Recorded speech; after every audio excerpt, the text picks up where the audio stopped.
అమృతం serial sir అసలు ఎందుకు బయటకు వచ్చారు, ఏం జరిగింది అనేది కాస్త వివరంగా కావాలి సార్. ప్రాణం పోయిన అబద్ధం మాత్రం అన్న వాళ్ళు చెప్పి రేపు డబ్బింగ్ చెప్పేయాలి, ఇలాంటి కొన్ని ప్రెజర్స్ ఉంటాయి సార్. దాంట్లో ఏమన్నా మిస్టేక్ జరిగిందో చెప్పిన శివాజీ రాజా తప్పు మాత్రం 1%. శివాజీ రాజా కెరీర్ స్టార్టింగ్లో ఫిల్మ్ ఇన్స్టిట్యూట్లో నేర్చుకున్నా సరే ఎదిగే క్రమంలో ఎప్పటికెప్పుడు అప్డేట్ అవ్వాలి కదా. ఆ అప్డేషన్ మీకు ఎక్కడి నుంచి వచ్చింది? దీనికి ఎలా సమాధానం చెప్పాలి? నేను చేస్తే ఎన్ని క్యారెక్టర్స్ 500 సినిమాలు చేస్తే దాంట్లో 400 సినిమాలు ఒకవేళ డైరెక్టర్ ఏమైనా చెప్తే చేసుకోవడం కానీ పని చేసుకోవడం వెళ్ళిపోవడం. ఆ శ్రీకాంత్ గారు శ్రీహరి గారు వీళ్ళతో మాత్రం ఒక ఫ్రెండ్షిప్, అద్భుతమైన మనిషి అని చెప్పి చెప్పారు. నాకు తప్ప రాజు వెడ్స్ రాంబాయ్ చిన్న డైరెక్టర్, నేను అతను కూడా ఇంకేమైనా చేయనా 100% ఓకే అతను కూడా అడుగు. ఇందాక శ్రీకాంత్ గారిని ఎందుకు పక్కన పెట్టమన్నానంటే అదేం స్నేహం సార్. మా మదరు మా అత్తగారు తెలియదు కీ పడేశారు. ఇప్పుడు ఇంట్లోకి వెళ్తాను లేదు, నేను స్ట్రెచ్చర్ మీద తీసుకొచ్చాను. దీని మీద ఈ పక్క గేట్ ఎక్కి మనిషి అందదు, అక్కడి నుంచి పట్టి అయిపోతుంది. 4వ వంతు వస్తున్నాయి ఉంది. శ్రీహరి గారు కానీ, దాసరి నారాయణరావు గారు కానీ, కోట గారు కానీ, ఇట్లా కొంతమంది ఆర్టిస్టులు చాలా పెద్దవాళ్ళు ఉన్నారు. వాళ్ళందరూ కూడా చనిపోయే ముందు వాళ్ళ చివరి రోజుల్లో ఎక్కువ కలవరిచ్చింది మిమ్మల్ని. మీరు చెప్పింది నిజం తెలుసా? గురువుగారు పెద్ద ఆయన లాస్ట్ మూమెంట్లో ఎందుకో వాళ్ళు వచ్చాడు, శివాజీ వచ్చాడు ఈరోజు, రాజుని పిలవని రావు సారి అని ఆయన దగ్గర ఒక ఆయన ఉంటాడు. నేను కూడా ఆయనకే ఫోన్ చేసి వెళ్ళేవాడిని, ఒక 5 నిమిషాలు చూసి వెళ్ళిపోవాలంటే పడుకున్నారంటే ఏం పర్లేదు ఏముంది, నేను రామోజీ ఫిలిం సిటీకి వెళ్తాను, రూట్ అదే అని చెప్పి ఈ రూట్ వెళ్తూ చూస్తే అద్దంలో పడుకుని అద్దంలోంచి హాస్పిటల్కి వెళ్ళి అలా చూసుకుంటూ వెళ్ళిపోయాను. వాడు ఫోన్ చేశాడు, శ్రీహరి ఫోన్ చేసి బాబా రారా ఒకసారి వెళ్ళి తన దగ్గర కూర్చున్నాను, ఒళ్ళో కూర్చోబెట్టుకుని అది చేసుకుని చెప్పాడు 2 నిమిషాలు. మొత్తం ఇది ఉంటుంది తేజస్సు, అది నేను శ్రీహరి దగ్గర చూశాను. చిరంజీవి గారు సహాయం చేయడానికి రెడీగా ఉన్నారు. ఆయన చెయ్యి ఎప్పుడు సహాయం చేయడానికి రెడీగా ఉంటుంది. ఆయన చుట్టూ మీలాంటి వాళ్ళు ఎవరైనా ఒక 3-4 ఉండి దాసర్ గారి స్థానం భర్తీ అయిపోయింది కదా, ఎందుకు అది జరగట్లేదు? దాసన్ అన్నారు ఫస్ట్ నుంచి అలాగే ఉన్నాడు ఆయన, మద్రాసు నుంచి అలాగే ఉన్నాడు ఆయన. సార్ అది వేరే, అది మనకు కావాల్సింది ఏంటి, ఆయన కలిసాడా లేదా అన్నది కాదు, ఆయన ద్వారా మనం హెల్ప్ పొందామా లేదా అన్నది కాదు. మీరు చిన్నప్పటి నుంచి చిరంజీవి గారిని ఇన్స్పిరేషన్గా తీసుకొని ఇండస్ట్రీలోకి వచ్చాను అని చెప్పి చాలాసార్లు ఈ రోజు ఇక్కడ కూర్చున్న ఈ క్షణం వరకు కూడా ఆయన. సో మనం శ్రీహరి గారి గురించి మాట్లాడుకుంటున్నాం. ఆయన చనిపోవడానికి ప్రధానమైన కారణం ఏంటి? సరే ఒక స్టార్ అండి శ్రీహరి. అయ్యో అతనికి తెలీదా పాల్పరాకు తినాల, తనుకున్న ప్రెజరు తనుకున్న టెన్షన్ తనకు ఉండొచ్చేమో. నేను ఎక్స్పెక్ట్ చేయలేదు. శివాజీ గారు ఆడవాళ్ళు వేసుకునే బట్టల గురించి మాట్లాడారు. మరోవైపు దీనికి అనసూయ గారు వచ్చి ఆడయి ఆ వర్షం చెప్పుకుంటూ వచ్చారు. మీరు ఏం అబ్జర్వ్ చేశారు ఇక్కడ? నోట్లో నుంచి బయట మాటలు చాలా జాగ్రత్తగా, బట్టలు లేకుండా రోడ్డు పక్కన పడుకుంటారు కదా పాపం, లేని వాళ్ళు వీళ్ళను వాళ్ళందరికీ కప్పేసి వచ్చేస్తే ఈ పాప ప్రక్షాళన జరిగిపోద్ది, అది కూడా ఊరుకుంటారు. Hi, welcome to my show. పుండ్లున్న చెట్టుకే రాళ్ళ దెబ్బలు అంటారు. ఈరోజు మనతో శివాజీ రాజా గారు ఉన్నారు. ఆయనకి తగలని రాయి దెబ్బలేదు, ఇండస్ట్రీలో పడిన ప్రతిసారి నిలబడ్డారు. అయితే ఆయనకి తగిలిన చాలా రాళ్లలో ఆ రాళ్ళు శత్రువులకి ఇచ్చింది కూడా ఆయనే.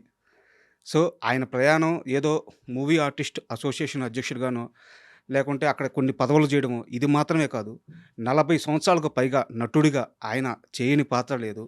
సో తెలుగు వారందరికీ ఆయన సుపరిచితమే. ఈరోజు శివాజీ రాజా గారు మనతో ఉన్నారు. ఆయన అడిగి ఆయన సినీ జర్నీ, అలాగే ఆయన సేవాపరంగా చేస్తున్న జర్నీ, అన్ని విషయాలు తెలుసుకుందాం. హాయ్ సార్, నమస్తే. నేను ఇంట్రోలో చెప్తూ మీకు కొన్ని రాళ్ళ దెబ్బలు తగిలినాయి అని చెప్పాను. అలాగే వాటిలో కొన్ని రాళ్ళు శత్రువులకు ఇచ్చింది కూడా మీరే అని చెప్పాను. ఒప్పుకుంటారా దాన్ని? ఒకటి గుర్తుంది, అది ఒకటి మాత్రం ఒప్పుకుంటా. సార్ ఓకే, ఇంకొక చిన్న విషయం సార్. నటుడిగా మీ వయసు 40 సంవత్సరాల పైన, మనిషిగా నా వయసు 35 సంవత్సరాలు. సో మీరు చూడని సక్సెస్ లేదు, మీరు ఎవరి ఇంటర్వ్యూ లేదు. సో ఈరోజు నేను కొత్తగా మిమ్మల్ని ఇంటర్వ్యూ చేస్తాను, నేను ఏదో అద్భుతం చేస్తానని చెప్పట్లేదు. అయితే మీ ప్రయాణంలో మీరు వివిధ ఇంటర్వ్యూల్లో వివిధ సందర్భాల్లో చెప్పిన మాటల మీద కొన్ని ప్రశ్నలు, కొన్ని నేను మీకు అభిమానిగా మారిన సందర్భాలు ఇవి ఉన్నాయి. వాటి గురించి మాట్లాడుకుందాం. దీన్ని ఒక ఇంటర్వ్యూగా చూడొద్దు, ఒక ఇంటరాక్షన్గా మనం ప్లాన్ చేసుకుందాం. అలాగే ఇంటర్వ్యూకి వెళ్ళే ముందు సార్, నాకు మామూలుగా అలవాటు ఏంటంటే గెస్ట్ వచ్చినప్పుడు ఆ గెస్ట్తో నాకు ఒక ఫ్యాన్ మూమెంట్ ఉంటుంది. ఎందుకంటే మీలాంటి వాళ్ళందరినీ చూసే మేము ఇక్కడ ఉన్నామంటే ఏదో నేర్చుకొని ఇక్కడికి వచ్చామన్నమాట. సో మీ విషయంలో నా ఫ్యాన్ మూమెంట్ ఏంటంటే 'ఖడ్గం' సినిమాలో ఆర్మీ ఆఫీసర్ క్యారెక్టర్ అనమాట. అంటే ఒక పెద్ద వర్షం పడతా ఉంటది. ఆ వర్షం రోజంతా పడద్ది. కానీ ఒక మెరుపొస్తది. అది ఒక సెకన్ ఉంటది. ఆ రోజు ఇంపాక్ట్ తెల్లారి లేసిన తర్వాత అందరూ నిన్న ఒక పిడుగు పడిందిరా, ఒక మెరుపొచ్చిందిరా అంటారు. 'ఖడ్గం' సినిమాలో మీ క్యారెక్టర్ అటువంటిది. నాకు ఆ క్యారెక్టర్ చేస్తున్నప్పుడు గానీ, ఆ క్యారెక్టర్ మీకు కృష్ణవంశీ గారు చెప్పినప్పుడు గానీ, ఆ సందర్భంలో జరిగిన మాటలు గానీ, ఏదన్నా కొన్ని విషయాలు నాకు ఆ సీన్ గురించి కావాలి సార్. ఆల్రెడీ ఇంతకుముందు కూడా ఈ విషయం నేను చెప్పాను. సార్. కృష్ణవంశీ సినిమాలో నేను ఇంచుమించు చాలా సినిమాల వరకు నేను మెయిన్ క్యారెక్టర్లు వేస్తుంటా. సార్. ఎప్పుడైనా టక్కున వాడికి ఫోన్ చేసి, రేయ్ శివాజీ ఇది ఒక్కటే సీను నువ్వే చేయాలన్నప్పుడు ఈ సినిమా నేను ఫస్ట్ నేను చేయనన్నా. సార్. ఇంతకుముందు కూడా చాలాసార్లు చెప్పా. ఖడ్గం నేను ఇంతకుముందు నీ దగ్గర మెయిన్ క్యారెక్టర్లు చేశాను చాలా. నేను వచ్చి ఒక 1 డే చేసి వెళ్ళిపోవటం అన్నది న్యాయం కాదని. సార్. నువ్వు ఒకసారి ఆలోచించరా ప్లీజ్, నాకు నువ్వు చేస్తే బాగుంటుంది అనిపించింది. హ్మ్. ఈ ప్రకాష్ రాజ్ వీళ్ళు కూడా అటు చేయనంటుంటే ఎందుకు ఎన్నిసార్లు బతిమాలుతా ఉంటే, లేదు ఈ క్యారెక్టర్ వాడే చేయాలి. హ్మ్. తెల్లగట్ల 3 గంటలకు ఫోన్ చేసి 4 గంటల షూటింగ్ అన్నాడు. నేను వెళ్ళను నిజంగా, వంశీ కాబట్టి వెళ్ళా. ఓకే. అంటే వంశీ అంటే అంత ఇష్టం నాకు. సార్. 4 గంటలకి ఏదో సాంగ్ దొరుకుతుంది, ఎండింగ్ వచ్చి శాల్యూట్ కొట్టి వెళ్ళిపోతాను. హ్మ్. తర్వాత నిన్ను నైట్ ఇబ్బంది పెట్టను రా, నీ గురించి నేను పగలే చేస్తానని హ్మ్. నాయుడు గారి స్టూడియోలో అక్కడ సెట్ వేశారు, ఇండోర్ అది. ఓకే. ఆ సీన్ అంత సీరియస్గా ఉన్న ఆ సీన్లో డైరెక్టర్ యాక్షన్ చెప్పబోయే ముందు అంతా మేము నవ్వుతూనే ఉన్నాం. నేను, ప్రకాష్ రాజు, రవితేజ, శ్రీకాంత్, బేసిక్ అందరం తెలియ స్టార్టింగ్ నుంచి అవును. ఫ్రెండ్స్ అవటం వల్ల, వంశీ బాగా క్లోజ్ అవటం వల్ల అంత సీరియస్గా తీసుకోలే సార్. దాన్ని. పైగా నేను వేరే షూటింగ్కి వెళ్ళాలి వచ్చేసి. హ్మ్. వీళ్ళ జోకులు ఏంటంటే ఈరోజు అవ్వదరా అని. కానీ వంశీకి ఆ సీన్ తెలుసు, ఆగిపోట్టు ఆ సినిమాకి కరెక్ట్. చాలా ఇంపార్టెంట్ సీను. అది పక్కా ప్రొఫెషనలే చేయాలి హ్మ్. అన్నది ఏదో ఉంది అతని బ్రెయిన్లో. 4 కెమెరాలు పెట్టాడు. సార్. ఆ టెన్షన్లో అతను ఉండగా ఒక పక్కన ఉత్తేజ్ మాటలు రాస్తున్నాడు. సార్. వంశీ నన్ను వచ్చి ఒకసారి డైలాగ్ చూడరా అంటున్నాడు. కానీ మేము నలుగురు ఇక్కడ జోకులు వేసుకుంటూ కూర్చున్నాం, కాబట్టి విపరీతంగా నవ్వుతున్నాం. హ్మ్. ఓకే, ఒక అరుపు అరిశాడు, సైలెన్స్, వస్తావా అని. కోపం వచ్చేసింది. డెఫినెట్గా వస్తుంది. సీరియస్ సీన్లో మేము జోకులు వేసుకుంటూ కూర్చుంటే ప్రకాష్ అందరూ ఒకటే షాట్ ఓకే, బా. ఒకటే షాట్ ఓకే. హ్మ్. ఆ తర్వాత క్లోజ్లో ఉన్నది తీసాడు అని తెలియదు, కానీ హ్మ్. సింగిల్ షాట్ ఓకే అది. సార్. ఇప్పటికీ నేను 500 పైన సినిమాలు చేసినాను. నన్ను ఇంకా ఏదైనా ఫంక్షన్కి వెళ్ళి అక్కడికి వెళ్ళినా ఖడ్గం గురించి అడుగుతానంటే ఆ credit goes to Krishna Vamsi only. Sir. And కొంచెం ఎక్స్టెన్షన్ క్వశ్చన్స్ సార్ దీనికి. Yeah please. మొన్న సర్జికల్ స్ట్రైక్ సంథింగ్ ఇవన్నీ జరిగినాయి అనమాట. మనం అంతా చూసాము. అవును. దేశం అంతా గర్వించే మూమెంట్. ఆ సమయంలో నాకు మీరు చెప్పిన డైలాగ్ గుర్తొచ్చిందనమాట. పైనున్న వాళ్ళు శాంతి శాంతి అని చెప్పి మమ్మల్ని ఆపుతున్నారు, కానీ 2 నిమిషాలు ఆపి వదిలి చూడండి అంటే, ఆ రోజు సర్జికల్ స్ట్రైక్ అప్పుడు జరిగింది అదే. అది జరిగింది. కొన్ని నిమిషాలే వదిలింది మన సైన్యాన్ని. సో అసలు నాకు ఆ ఇన్సిడెంట్లో ఆ సీన్ పెట్టుకొని చూశాను అనమాట. ఒక రకమైన పంపించారు ఆ రోజు నాకు. ఎన్ని ఇలాంటి August 15th వచ్చినా, సార్. ఇలాంటి సర్జికల్ స్ట్రైక్స్ వచ్చినా కూడా ఇది బాగా రొటేట్ అవుతుంది. సార్. చాలామంది పంపించారు ఆ రోజు నాకు. అండ్ సార్, అంటే నేను ఈ క్వశ్చన్ చాలా తర్వాత అడుగుదాం అనుకున్నాను, కానీ సందర్భం వచ్చింది కాబట్టి ముందే అడుగుతున్నాను, మరోలా అనుకోవద్దు. ఈ మధ్యకాలంలో కృష్ణవంశీ గారు చాలా తక్కువ ఇంటర్వ్యూలు ఇచ్చారు. మన ఖడ్గం రిలీజ్ అప్పుడు మాత్రం నేను ఆయన కలిశాను, అలాగే కొన్ని ఇంటర్వ్యూలు ఇచ్చారు. బట్ ఏ సందర్భంలో అయినా సరే రవితేజ గారి ప్రస్తావన వస్తే నెక్స్ట్ క్వశ్చన్ అనేస్తున్నారు ఆయన. రవితేజ గారి గురించి మాట్లాడడానికి కృష్ణవంశీ గారు ఇష్టపడట్లేదు. వాళ్ళిద్దరికి మీరు చాలా క్లోజ్ పర్సన్. ఏం జరిగింది సార్? Next question. అది నాకు సంబంధించిన విషయం కాదు. నాకు 2 స్నేహితులు. నాకు ఏం జరిగిందో నాకు తెలియదు. అందరికీ కొత్తగా చెప్పక్కర్లేదు. నేను ఉన్నది ఉన్నట్టే మాట్లాడతా సార్ కదా. గాలిలోంచి సృష్టించి ఇప్పుడు వాళ్ళిద్దరి మధ్య జరిగింది నేను చెప్పలేను. కాబట్టి next question. Okay, agree sir. And Amrutham serial sir. Amrutham serial గురించి మీరు చాలాసార్లు చెప్పారు. మేము కొన్ని సంవత్సరాల నుంచి దాన్ని రిపీట్గా చూస్తూనే ఉన్నాము. నాకు ఒకటే ఒక క్వశ్చన్ ఉంది అమృతం సీరియల్ మీద. ఆ సీరియల్ నుంచి నేను బయటకు వచ్చాను, కానీ నా తప్పు లేదు. ఈ ఒక్క స్టేట్మెంటే మీరు ఇచ్చింది ఇప్పటివరకు, దాని గురించి మాట్లాడింది. అసలు ఎందుకు బయటకు వచ్చారు, ఏం జరిగింది అనేది కాస్త వివరంగా కావాలి సార్. అంటే సారీ టు ఇంటరప్ట్ యూ. అంటే ఇది మాత్రం సమాధానం కావాలి. ఎందుకంటే అమృతం అనేది కొన్ని కోట్ల మందికి సంబంధించిన ఎమోషన్. అమృతంలో మీరు మాత్రమే మేము రిలేట్ చేసుకున్న క్యారెక్టర్. సో తర్వాత చాలామంది చేసి ఉండొచ్చు, హిట్టే. కానీ శివాజీ రాజా ఆ క్యారెక్టర్కి మాకు గుర్తుండిపోయే క్యారెక్టర్. మీరు ఎందుకు బయటికి వెళ్ళిపోయారు అనేది కొన్ని జనరేషన్లకి మిగిలిపోయిన ప్రశ్న. దానికి సమాధానం మాత్రం కావాలి. ప్రాణం పోయిన అబద్ధం మాత్రం అన్నాం. సార్. ఇక్కడ నా తప్పు లేదు, వాళ్ళ తప్పు లేదు. సార్. ఒక హిట్ వచ్చాక తలకు ఒక కిక్ వస్తుంది. సార్. ఒక మంచి హిట్లో ఇది నా వల్ల, ఇది నా వల్ల, నా వల్ల అని. అక్కడ వచ్చిన ఈగో ప్రాబ్లమ్స్ ఏమైంది, అలాంటిది ఏదైనా జరుగుంటుంది. నేనేదో డబ్బింగ్ చెప్పడం లేట్ అయిందని వాళ్ళు ఏదో అలి నా మీద ఏదో ప్రోమో రిలీజ్ చేశారు. ఈ కోడి కుయ్యకపోతే ఆగిపోతుంది అలాంటిది ఏదో. ఓకే. వెంటనే నేను వేరే నా ఓన్ ప్రొడక్షన్ స్టార్ట్ చేసి నేనేదో ప్రోమో. ఈ ప్రోమోల వల్ల వచ్చిన గ్యాప్ తప్పితే నాకు వాళ్ళంటే విపరీతమైన గౌరవం. ఎందుకంటే గంగరాజు గారు కానీ, ఆ టీం కానీ, చంద్రశేఖర్ కానీ, దానికి సెంధిల్ కెమెరా, అవును సార్, వీళ్ళంతా టీం, వీళ్ళంతా చాలా అంటే బాగా డెడికేషన్ ఉన్న వ్యక్తులు వీళ్ళందరూ సార్ కదా. ఇప్పుడున్న ఈ వయసులో ఉన్న ఈ నాలెడ్జ్లు ఉంటే నేను దాంట్లో తప్పుకోను.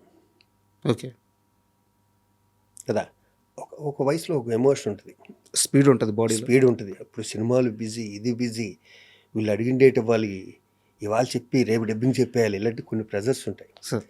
దాంట్లో ఏమన్నా మిస్టేక్ జరిగించో చెప్పకుండా శివాజీ రాజా తప్పు మాత్రం 1% కూడా ఉండదు. షూర్. నేను ఆ తర్వాత నేను అమృతం చూడలే సార్. నేను అమెరికా కానీ ఎక్కడికన్నా వెళ్తే తెలుగు వాళ్ళు కనిపిస్తే, సార్ మాకు ఇది ట్రస్ట్ బస్టర్ సార్, మాకు ఈ పనిలో పొద్దు నుంచి సాయంకాలం వరకు ఉండి ఒక్కసారి ఒక ఎపిసోడ్ చూస్తుంటాను సార్ అంటారు. ఆ ఎపిసోడ్లన్నీ మేము చాలా ఆడతా పాడతా చేసినాయి. నేను కానీ, గుండె హనుమంతరావు కానీ, ఝాన్సీ గారు కానీ అందరం. నేను ఇప్పటికీ చెప్తున్నా, నాలో ఏ ఈగో లేదు. క్రెడిట్ గోస్ టు గంగరాజు గారు, అయిందే క్రెడిట్. కానీ తెర మీద కనిపించిన నా క్రెడిట్ కూడా ఉంటుంది. అంతే కదా సార్. నేను ఎంత ఇంప్రవైజ్ చేయగలో దాన్ని చెడగొట్టకుండా. ఆయన నా తర్వాత అబ్జర్వ్ చేస్తుంది అంటే గంగరాజు గారి దగ్గర ఆయన ఏదైనా ఒక డైలాగ్ రాస్తే ఆ ఇంప్రెషన్లో మేము మారుస్తే దాన్ని ఆయన అలిగాడు అన్న విషయం తెలిసేది. ఓకే. నాకు ఆర్టిస్ట్గా నాకేంటంటే, నేను ఏదో ఇంప్రవైజ్ చేసాక దీన్ని బిల్డప్ చేసుకుంటున్నాను కదా, ఒకటేళ్ళకు రెండేళ్ళకులో మారిస్తే అది మాకు వచ్చి చెప్తే బాగుండేది, మూడో వ్యక్తి వచ్చి నాతో చెప్పడం ఏంటి అన్నది కూడా నాకు ఫీల్. ఓకే కదా. ఆయన రైటింగ్లోనూ ఆయన దాంట్లో ఆయన గొప్ప, కానీ నా ప్రొఫెషన్లో నేను కూడా గొప్ప. అంతే కదా. ఇక్కడ వచ్చిన క్లాష్, ఈ మధ్యలో వ్యక్తులు ఉంటారుగా, ఎక్కడైనా అంతే సార్. జరిగింది అయితే ఇది. మరి వేరే ఏమన్నా ఉంటే మీరు గంగరాజు గారిని అడగ, నాకైతే ఐడియా లేదు. నేనైతే మర్చిపోయాను. ఒక క్రికెట్ మ్యాచ్కి విజయవాడ వెళ్ళి నేను, వెంకటేష్ గారు, శ్రీకాంత్ వెళ్ళి రావటం వన్ డే లేట్, అది వెళ్ళటం, నేను డబ్బింగ్ ఏమైనా విజయవాడలో వచ్చాక చెప్తాను అన్నది కొంచెం సరిగ్గా చెప్పలేకపోయింది నేను. ఓకే కదా. అదేదో హట్టారని తెలిసింది. నాకు తెలిసిందైతే సార్ నా ప్రొఫెషన్ ఏదొట్టి ఇంతే. అవును. అండ్ అమృతంకి చంద్రశేఖర్ అయ్యలేటి గారు అంటే ఆయన తర్వాత సినిమాలు చేశారు సార్ డైరెక్టర్గా. అంటే ఒక మాట అనొచ్చు, సిరివెన్నెల గారి గురించి త్రివిక్రమ్ అంటారు, తెలుగు సినిమాకి, తెలుగు సినిమా సాహిత్యానికి నోబుల్ స్థాయి సాహిత్యం రాయగల కవి ఆయన, అలా అమాయకంగా మన దగ్గర ఉండిపోయారు అని చెప్పేసి సిరివెన్నెల గారు ఒక మాట. అద్భుతం ఆయన చెప్పింది, త్రివిక్రమ్ గారు చెప్పింది అద్భుతం.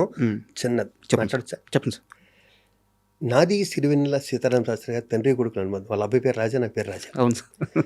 నేను ఎప్పుడు స్టార్టింగ్ అంటే కళ్ళు సినిమాకి తెల్లారింది, నా ఫస్ట్ సినిమాకి తెల్లారింది ఇలా ఉండే పాట రాసింది ఆయనే, పాడింది ఆయనే. దాంట్లో చిన్న క్యారెక్టర్ కూడా చేశారు. అది ఆయనకి కళ్ళు సినిమా అన్నది సిరివెన్నెల సీతారామ శాస్త్రి గారికి 3వ 4వ సినిమా అనుకుంటాను సార్. కానీ లొకేషన్లో ఉండేవారు ఎప్పుడు. ఆయనకు అవసరం లేదు, లిరిక్ రైటర్కి లొకేషన్లో ఉండవలసిన అవసరం లేదు. మా ఎంవీరావు గారిని గౌరవం, అప్పుడప్పుడే పైకి వస్తున్న ఇది ఉంటుంది కదా, దానివల్ల ఇద్దరం కలిసి వైజాగ్ బీచ్లో నడిచినవి కానీ, ట్రైన్ జర్నీలు కానీ, నన్ను వాళ్ళ ఇంటికి తీసుకెళ్ళి, నన్ను రావు గారిని వాళ్ళ ఇంటికి తీసుకెళ్ళింది కానీ, వైజాగ్ దగ్గర అది ఏదో ఊరు, ఒక 3-4 గంటల ప్రయాణం అనుకుంటా. దాని తర్వాత మద్రాసులో సీతారామ శాస్త్రి గారితో నా జర్నీ బోరు కొడితే, అప్పుడు సెల్ ఫోన్లు కూడా రాలేదు కానీ, ఏదో పిపి ఫోన్లు ఉండి బోరు కొడితే శాలిగ్రామంలో ఉండే వాళ్ళ ఇంటికి వెళ్ళేవాడిని. ఒక 3-4 నందులు వెనకాల కుర్చీ చేసుకుని ఆయన, డాడీ నాకు ఎప్పుడో వస్తున్నాను నంది అడిగేవాడిని, ఈ నందులు నీయరా అనేవాడు. అలాగే ఆయన పద్మశ్రీ వచ్చాక నేను ఆఖరిసారి కలిసింది అయితే, మధ్యలో ఎప్పుడైనా కలవటం, తర్వాత ప్రపంచం గర్వించదగిందాక త్రివిక్రమ్ అన్నారు ఆయన అన్నారే, అంత గొప్ప రైటర్ అయిపోయాక కలవటం తక్కువైంది. ఆయన పద్మశ్రీ వచ్చాక మార్నింగ్ వెళ్ళి టైట్ హగ్ చేసుకుని ఇద్దరం, డాడీ అంటే రాజా అని బొకే ఇచ్చి 10 నిమిషాలు ఆయన దగ్గర కూర్చొని వచ్చాను. అదే లాస్ట్ కలవటం. సార్ అంటే అదే మీకున్న అనుభవం అది వచ్చేసింది ఆయనతో నా బయటకి. జర్నీ ఏంటంటే అంత కొడుకులాగా. సార్ అయితే నేను ఆ కంపారిజన్ ఎందుకు వాడానంటే చంద్రశేఖర్ ఏలేటి గారి స్క్రీన్ ప్లే సార్ ఇంటర్నేషనల్ సినిమాకి కొలమానంగా ఉంటుంది ఆయన సినిమాలో. డౌటే లేదు. అతను చేసిన 13 ఎపిసోడ్లో అనుకుంటా అమృతం వేరే లెవెల్లో ఉంటుంది. అవును. అండ్ అలాగే ఆయన చేసిన సినిమాలు కానీ అనుకోకుండా ఒకరోజు అయితే కానీ సాహసం కానీ అద్భుతమైన స్క్రీన్ ప్లే. అయితే నేను చేశాను. అవును. అయితే దర్శకుడిగా ఆయనకి రావాల్సినంత సక్సెస్ రాకపోవడానికి కారణం ఏంటి సార్? మీరు ఏమనుకుంటున్నారు? అతను స్లో అండ్ స్టడీ అనుకుంటున్నా. సార్ అతను అందరిలా పరిగెత్తే వ్యక్తి కాదు. సార్ నేను అబ్జర్వ్ చేసినంత అబ్జర్వ్ చేస్తుంటాను చంద్రశేఖర్ని. సార్ మ్యాక్సిమం ఒక 3 months అంతేగా. 13 ఎపిసోడ్స్ అంటే 4 3 months 4 months. తర్వాత ఆయన సినిమాలు కూడా వచ్చినాయి కదా. తర్వాత సినిమా ఒక సినిమా చేశాను. తర్వాత చాలా పద్ధతిగా ఉంటాడు. Silence, slow and study. First copy అతను చూసేసాక సార్ సినిమా స్టార్ట్ చేస్తాడు. అతనిలో నేను అబ్జర్వ్ చేసినది ఈవెన్ ఎపిసోడ్ కూడా అంతే. ముందే చూసేస్తాడు సినిమా. ముందే అతను చూసేస్తాడు. Very talented, very talented. Sir. అవును. మీరు ఎందుకు సార్ అసలు సినిమాలు చూడరంటే? ఏమో మొన్న వచ్చి చూశాను ఇక్కడ. మొన్న చూశాను మధ్య 2 సినిమాలు చూశాను. అలాగా సార్ నాకు తెలిసి మీవే చాలా సినిమాలు కూడా మీరు చూసి ఉండలేదు అని చెప్పి నాకు తెలిసింది. చూడలేదు. నేను డబ్బింగ్లో చూసాక సరిపోతున్నాను అనుకుంటాను. ఇక ఎత్తుకో నాకు అస్సలు ఈ ఫీల్డ్లో ఉండి సినిమాలు తక్కువ చూసినలో నేను ఒకటి. దీని మీద ఒక పెద్ద గొడవ కూడా జరిగింది ఒక మూమెంట్లో. ఎవరు ప్రకాష్ రాజు, రవితేజ సముద్రం షూటింగ్లోనే. ఈడ అసలు సినిమాలు చూడడం ఎందుకో చూడను. దానికి వెళ్ళి మంచి సినిమాలు చూస్తాను సార్. ఇప్పుడు మనం ఒక ఎగ్జామ్ రాస్తాం సార్. మార్క్స్ అయితే చూసుకోవాలి కదా. చూసుకోవాలి. అంటే ఇప్పుడు మీరు సినిమా చేయడం అనేది ఎగ్జామ్ లాంటిది అయితే తెర మీద చూసుకొని ఆడియన్స్ రియాక్షన్ అనేది మార్క్స్ లాంటివి. మీరు ఆ రియాక్షన్ నుంచి అవి పట్టుకోకపోతే లెర్నింగ్ అనే ప్రాసెస్ మీకు ఎక్కడి నుంచి వచ్చింది? సో మీరు అచీవ్ చేశారు, సక్సెస్ అయిపోయారు. సో ఎక్కడి నుంచో నేర్చుకున్నారు మీరు. అయితే మీరు చేసిన సినిమా నుంచో లేకుంటే వేరే వాళ్ళు చేసిన సినిమా యాక్టింగ్ నుంచో మీరు ఏం నేర్చుకోలేదు. శివాజీ రాజా కెరీర్ స్టార్టింగ్లో ఫిల్మ్ ఇన్స్టిట్యూట్లో నేర్చుకున్నా సరే ఎదిగే క్రమంలో ఎప్పటికెప్పుడు అప్డేట్ అవ్వాలి కదా. ఆ అప్డేషన్ మీకు ఎక్కడి నుంచి వచ్చింది? దీనికి ఎలా సమాధానం చెప్పాలి? సార్ ఎందుకంటే నేను ఇప్పటికీ మంచి ఆర్టిస్ట్ అంటే నాకు ఇబ్బందిగా ఉంటుంది నిజంగా. ప్రామిస్. ఇది నేను ఏదో చెప్పుకోవడం కాదు. మేము చేస్తే ఎన్ని క్యారెక్టర్స్లో ఒక 500 సినిమాలు చేస్తే దాంట్లో 400 సినిమాలు ఒకేలా ఉంటాయి సార్ కదా. ఇంకా 100 సినిమాల్లో ఒక 25 హిట్ అయి ఉండొచ్చు. సార్ 25 అక్కడ కృష్ణవంశీ లాంటి వాళ్ళు నన్ను మౌల్డ్ చేసుకుని, ముత్యాల సుబ్బయ్య గారు కూడా గొప్ప క్యారెక్టర్లు, ఎస్వి కృష్ణారెడ్డి గారు, ఎస్వి కృష్ణారెడ్డి గారు ఇది ఇచ్చిన క్యారెక్టర్లు తప్పితే నేను ఇంకా నేర్చుకోవచ్చు అనటం కూడా ఇబ్బందికరమైన ప్రశ్నే. కానీ ఎప్పుడు నేర్చుకుంటూనే ఉండాలి కదా. అలా అని నేను ప్రతి సినిమా చూడకపోవచ్చు. కానీ నానా పాటేకర్ సినిమాలు మొన్న వచ్చి సూపర్ డూపర్ హిట్ అయ్యి 200 కోట్ల సైడ్ పరిగెడుతుంది సార్. మన హిందీ సినిమా. అవును, అది చూశాను నేను. సినిమా ఆ మంచి సినిమాలు మిస్ అవును. ప్రతి సినిమా చూడండి అంతే సార్. అవును, ప్రతి సినిమా చూడండి. మా శ్రీకాంత్ అన్ని సినిమాలు చూస్తాడు. శ్రీకాంత్ కంపల్సరీ చూస్తాడు. నేను అంటే తన ఇంట్లో కీపుకోవడం ఉండటం వల్ల మిస్ అవడు సినిమా. అవునవును. అండ్ కంటిన్యూటీగా వచ్చేలేకే ఒక ఫ్లో మిస్ అయింది సార్. అయ్యా అమృతం సీరియల్లో అంజీ క్యారెక్టర్ చేసిన గుండు హనుమంతరావు గారు సార్. ఆయన అంటే నేను కాస్త ఓపెన్గానే మాట్లాడుతున్నాను. ప్లీజ్. ఆయన కెరీర్ అంతా సినిమా పరంగా చూసుకుంటే వచ్చిన పేరు ఒక ఎత్తు అయితే ఓన్లీ అమృతం సీరియల్లో వచ్చిన పేరు ఒక ఎత్తు. అలాంటి పాత్రలో మీరు స్టార్టింగ్ నుంచి ఆయనతో కలిసి వర్క్ చేశారు. ఆ సక్సెస్ తీసుకునేటప్పుడు ఆయన ఆనందం ఎలా ఉండేది? ఎందుకంటే అంత పెద్ద సక్సెస్ ఆయన సినిమాల్లో చూడలేదు. చేశారు, చాలా క్యారెక్టర్లు చేశారు, బట్ ఇంత సక్సెస్ ఎప్పుడు సినిమాల్లో చూడలేదు ఆయన. ఎంత ఆనందంగా ఫీల్ అయ్యేవారు ఆయన? మా ఇద్దరు కాంబినేషన్ అలాంటిది సార్. హనుమంతరావుది నాది. విచిత్రం ఏంటంటే బయట కూడా మా ఇద్దరు అలాగే ఉంటాం సార్. బయట కూడా మా ఇద్దరు వెళ్ళి ఉంటానికి కారణం ఏంటంటే నా ఫస్ట్ పిక్చర్ కొలువులో యాక్ట్ చేశాడు తను. ఓకే. హనుమంతరావు న్యాచురల్గా ఫస్ట్ పిక్చర్ చేసిన ఆర్టిస్టులు ఉంటారు కదా, వాళ్ళ జర్నీ లైఫ్ లాంగ్ ఉంటుంది. వాళ్ళ జర్నీ ఎక్కువ ఉంటుంది. ఎందుకంటే ఫస్ట్ సినిమా కదా, అందరికీ కొత్త. కలిసి ఉంటాం. ఒకరు కొంచెం పెద్దగా ఏమవుతుందంటే కొంచెం ఒక 10 సినిమాలు చేశాక వేరే ఆర్టిస్టులు వచ్చినా కూడా కొంచెం దూరంగా ఉంటారు. రిలేషన్ ఇంత మెయింటైన్ అవ్వదు. నాకు ఫస్ట్ సినిమా చేసిన వాళ్ళందరూ ఇప్పటికీ ఫోన్ చేస్తుంటారు, ఉన్నవాళ్ళు మాత్రం.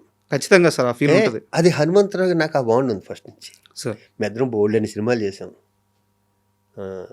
కృష్ణారెడ్డి గారి సినిమాలు ఒక 2 సినిమాలు చేస్తుంటాం మీ ఇద్దరం కదా. మా ఇద్దరు ఆ బాడీ లాంగ్వేజ్ది నాదేమో భీమవరం టైప్ ఆఫ్ టచ్, అతనిదేమో కృష్ణా డిస్ట్రిక్ట్ టచ్. ఉమ్, చాలా సినిమాల్లో మా ఇద్దరితో ఉంటాయి. వాడితో చేయటం, నేను హనుమంతరావుతో చేయటం నేను చాలా కంఫర్ట్. సార్ అవునవును. అలాగే నా ఓన్ సీరియల్స్ అన్నింటిలో హనుమంతరావు చేశాడు, నా ఓన్ ప్రొడక్షన్ అన్నింటిలో హనుమంతరావు చేశాడు.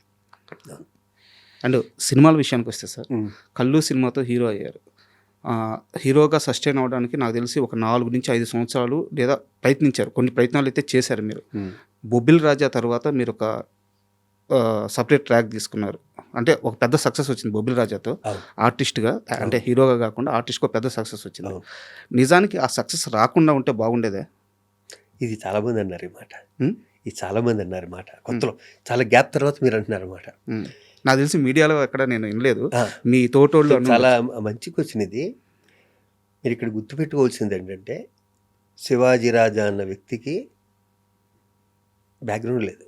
సార్ మా ఇంట్లో ఎవ్వరు సినిమా ఫీల్డ్కి సంబంధించిన ఒక్కరు కూడా లేదు, తెలియదు కూడా వాళ్ళకి. ఉమ్, సినిమాలు చూడటం తప్పితే నేనేదో అటు ఇటు తిరిగి ఏదో వర్కౌట్ కాకి ఇటు వచ్చిన బాబతులో నేను ఒకడిని. సార్ చదువు దెబ్బగా అల్లరి చల్లరగా తిరుగుతూ ఏదో ఒకటి దొరికిపోతుందా అని పట్టుకున్న తాడు దొరికింది ఇక్కడ. ఉమ్, ఇలాంటి టైంలోనూ కొంచెం ఫైనాన్షియల్ ప్రాబ్లమ్స్ ఉంటాయి. సార్ నేను హీరో కళ్ళు తర్వాత నేను 8 నెలలు వెయిట్ చేశాను. సార్ వెయిట్ చేశాక హీరోగా ఛాన్స్ వస్తుందని, గుడ్డోడి సినిమాలు ఎన్నో వస్తాయి, 10 ఏళ్ళు కూడా వస్తుంది. అంతే. నేను మళ్ళీ ఆ సినిమాలో నేను కళ్ళునే ఉండు కాబట్టి ఒక ఆర్ట్ ఫిల్మ్ ఏదైనా తీద్దాం భారతీ రాజా గారి దగ్గర నుంచి కవర్ వచ్చింది. ఉమ్, కానీ పక్క వాళ్ళు ఎవరు ఏమన్నారంటే, దానికి నాకు తెలిసింది, ఇంతవరకు నువ్వు వేరే లాంగ్వేజ్ నుంచి తీసి రీమేక్ చేయలేదు కదా, ఇది ఎందుకు చేస్తున్నావు అంటే సినిమాకి పోయింది. బా. లేకపోతే ఆ భారతీ రాజా గారి సినిమాలో చేసేవాడిని ఉమ్, ఉమ్, క్యారెక్టర్.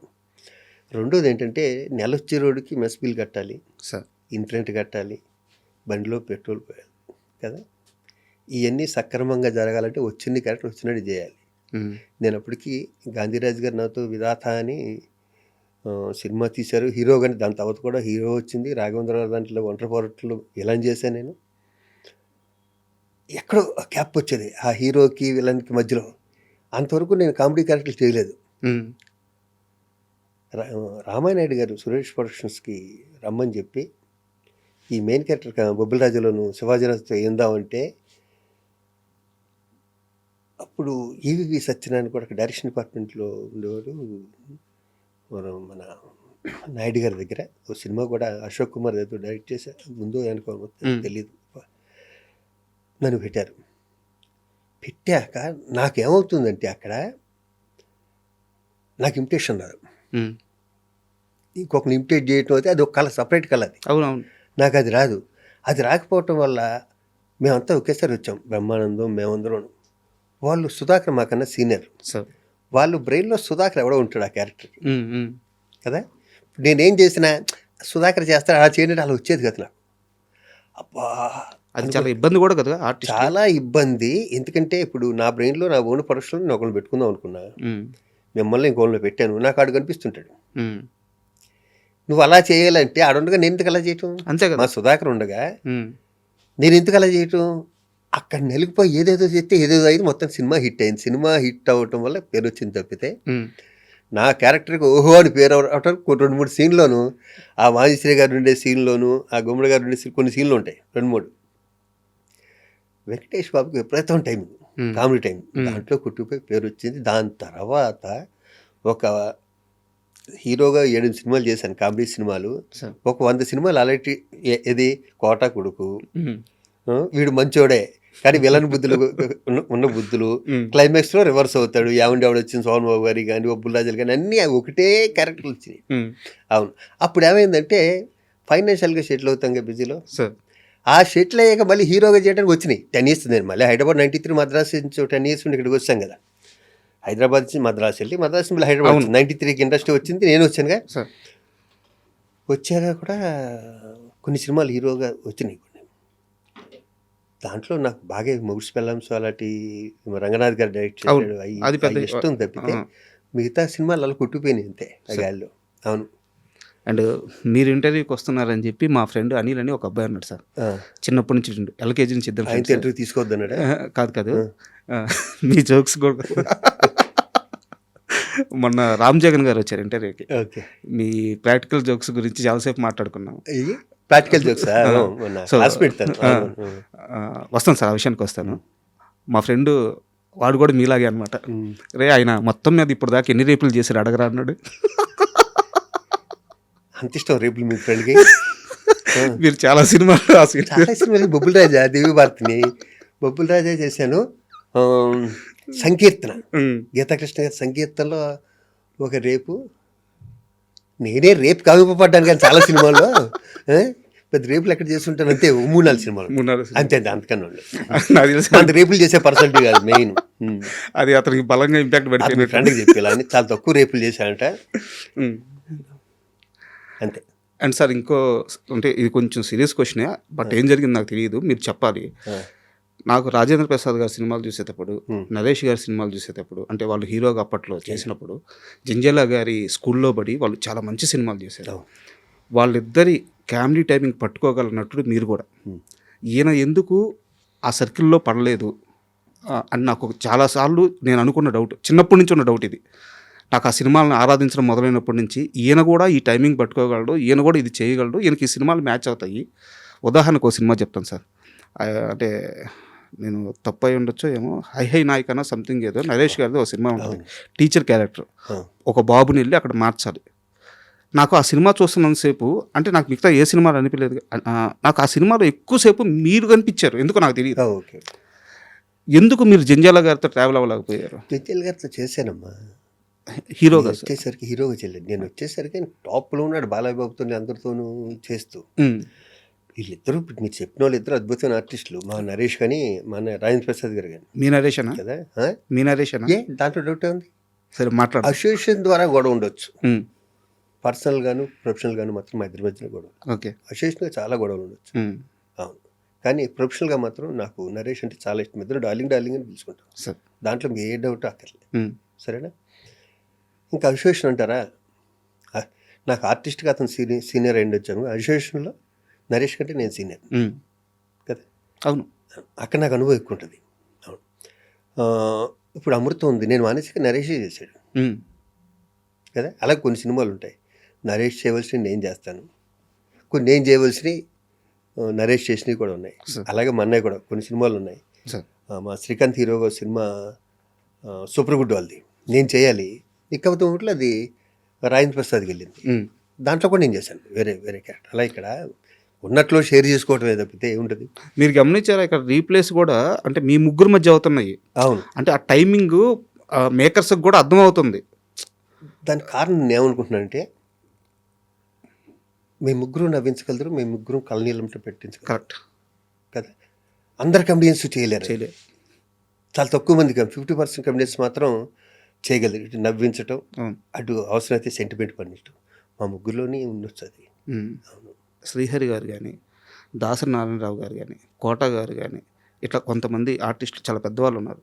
వాళ్ళందరూ కూడా చనిపోయే ముందు అది పనిగా గుర్తుపెట్టుకొని ఫోన్ చేసి శివాజీ ఒకసారి వచ్చి కనిపివా, శివాజీ రాలేదేంటి, వాళ్ళ చివరి రోజుల్లో ఎక్కువ కలవరిచ్చింది మిమ్మల్ని. అంటే కరెక్టేనా నేను అడిగేది? కరెక్ట్. ఎందుకు అంటే చివరి రోజుల్లో మీరే ఎందుకు గుర్తొచ్చారు వాళ్ళందరికీ? మీరు చెప్పింది నిజం తెలుసా, మీరు చెప్పిన ముగ్గురు గురువుగారు పెద్ద ఆయన, నాలాంటి వాళ్ళు ఎంతమంది చూస్తుంటాడు, ఆయన ఎన్ని చూస్తుంటాడు జీవితంలో. ఇండస్ట్రీ అంతా ఆయన చుట్టే కదా, ఇండస్ట్రీ అంతా. ఆయన మాత్రం నన్ను హాస్పిటల్ పిలిపించుకున్నాడు శివాజీ. నేను కూడా ఉట్టిగా వెళ్ళేవాడు కాదు, ఆయన ఏదో ఎంటర్ చేసి నవ్వించాలి. ఎందుకంటే చాలాసార్లు అద్దంలో చూసి వచ్చేవాడిని నేను. ఆయనకి నాకు కూడా పెద్దగా ఇది ఉండేది కదా, రిలేషన్ ఉండేది కదా. ఉంది సార్, క్వశ్చన్ ఉంది అడుగుతాను. లాస్ట్ మూమెంట్లో ఎందుకో వాళ్ళు వచ్చాడు, శివాజీ వచ్చాడు ఈరోజు, రాజుని పిలవను రా ఒకసారి అని. ఆయన దగ్గర ఒక ఆయన ఉంటాడు, నేను కూడా ఆయనకే ఫోన్ చేసి వెళ్ళేవాడిని. ఒక 5 నిమిషాలు చూసి వెళ్ళిపోవాలంటే, పడుకున్నారంటే ఏం పర్లేదు, ఏముంది, నేను రామోజీ ఫిలిం సిటీకి వెళ్తున్న రూట్ అదే అని చెప్పి ఈ రూట్ వెళ్తూ చూస్తే అద్దంలో పడుకుని అద్దంలోంచి హాస్పిటల్కి వెళ్ళి అలా చూసుకుంటూ వెళ్ళిపోయేవాడిని.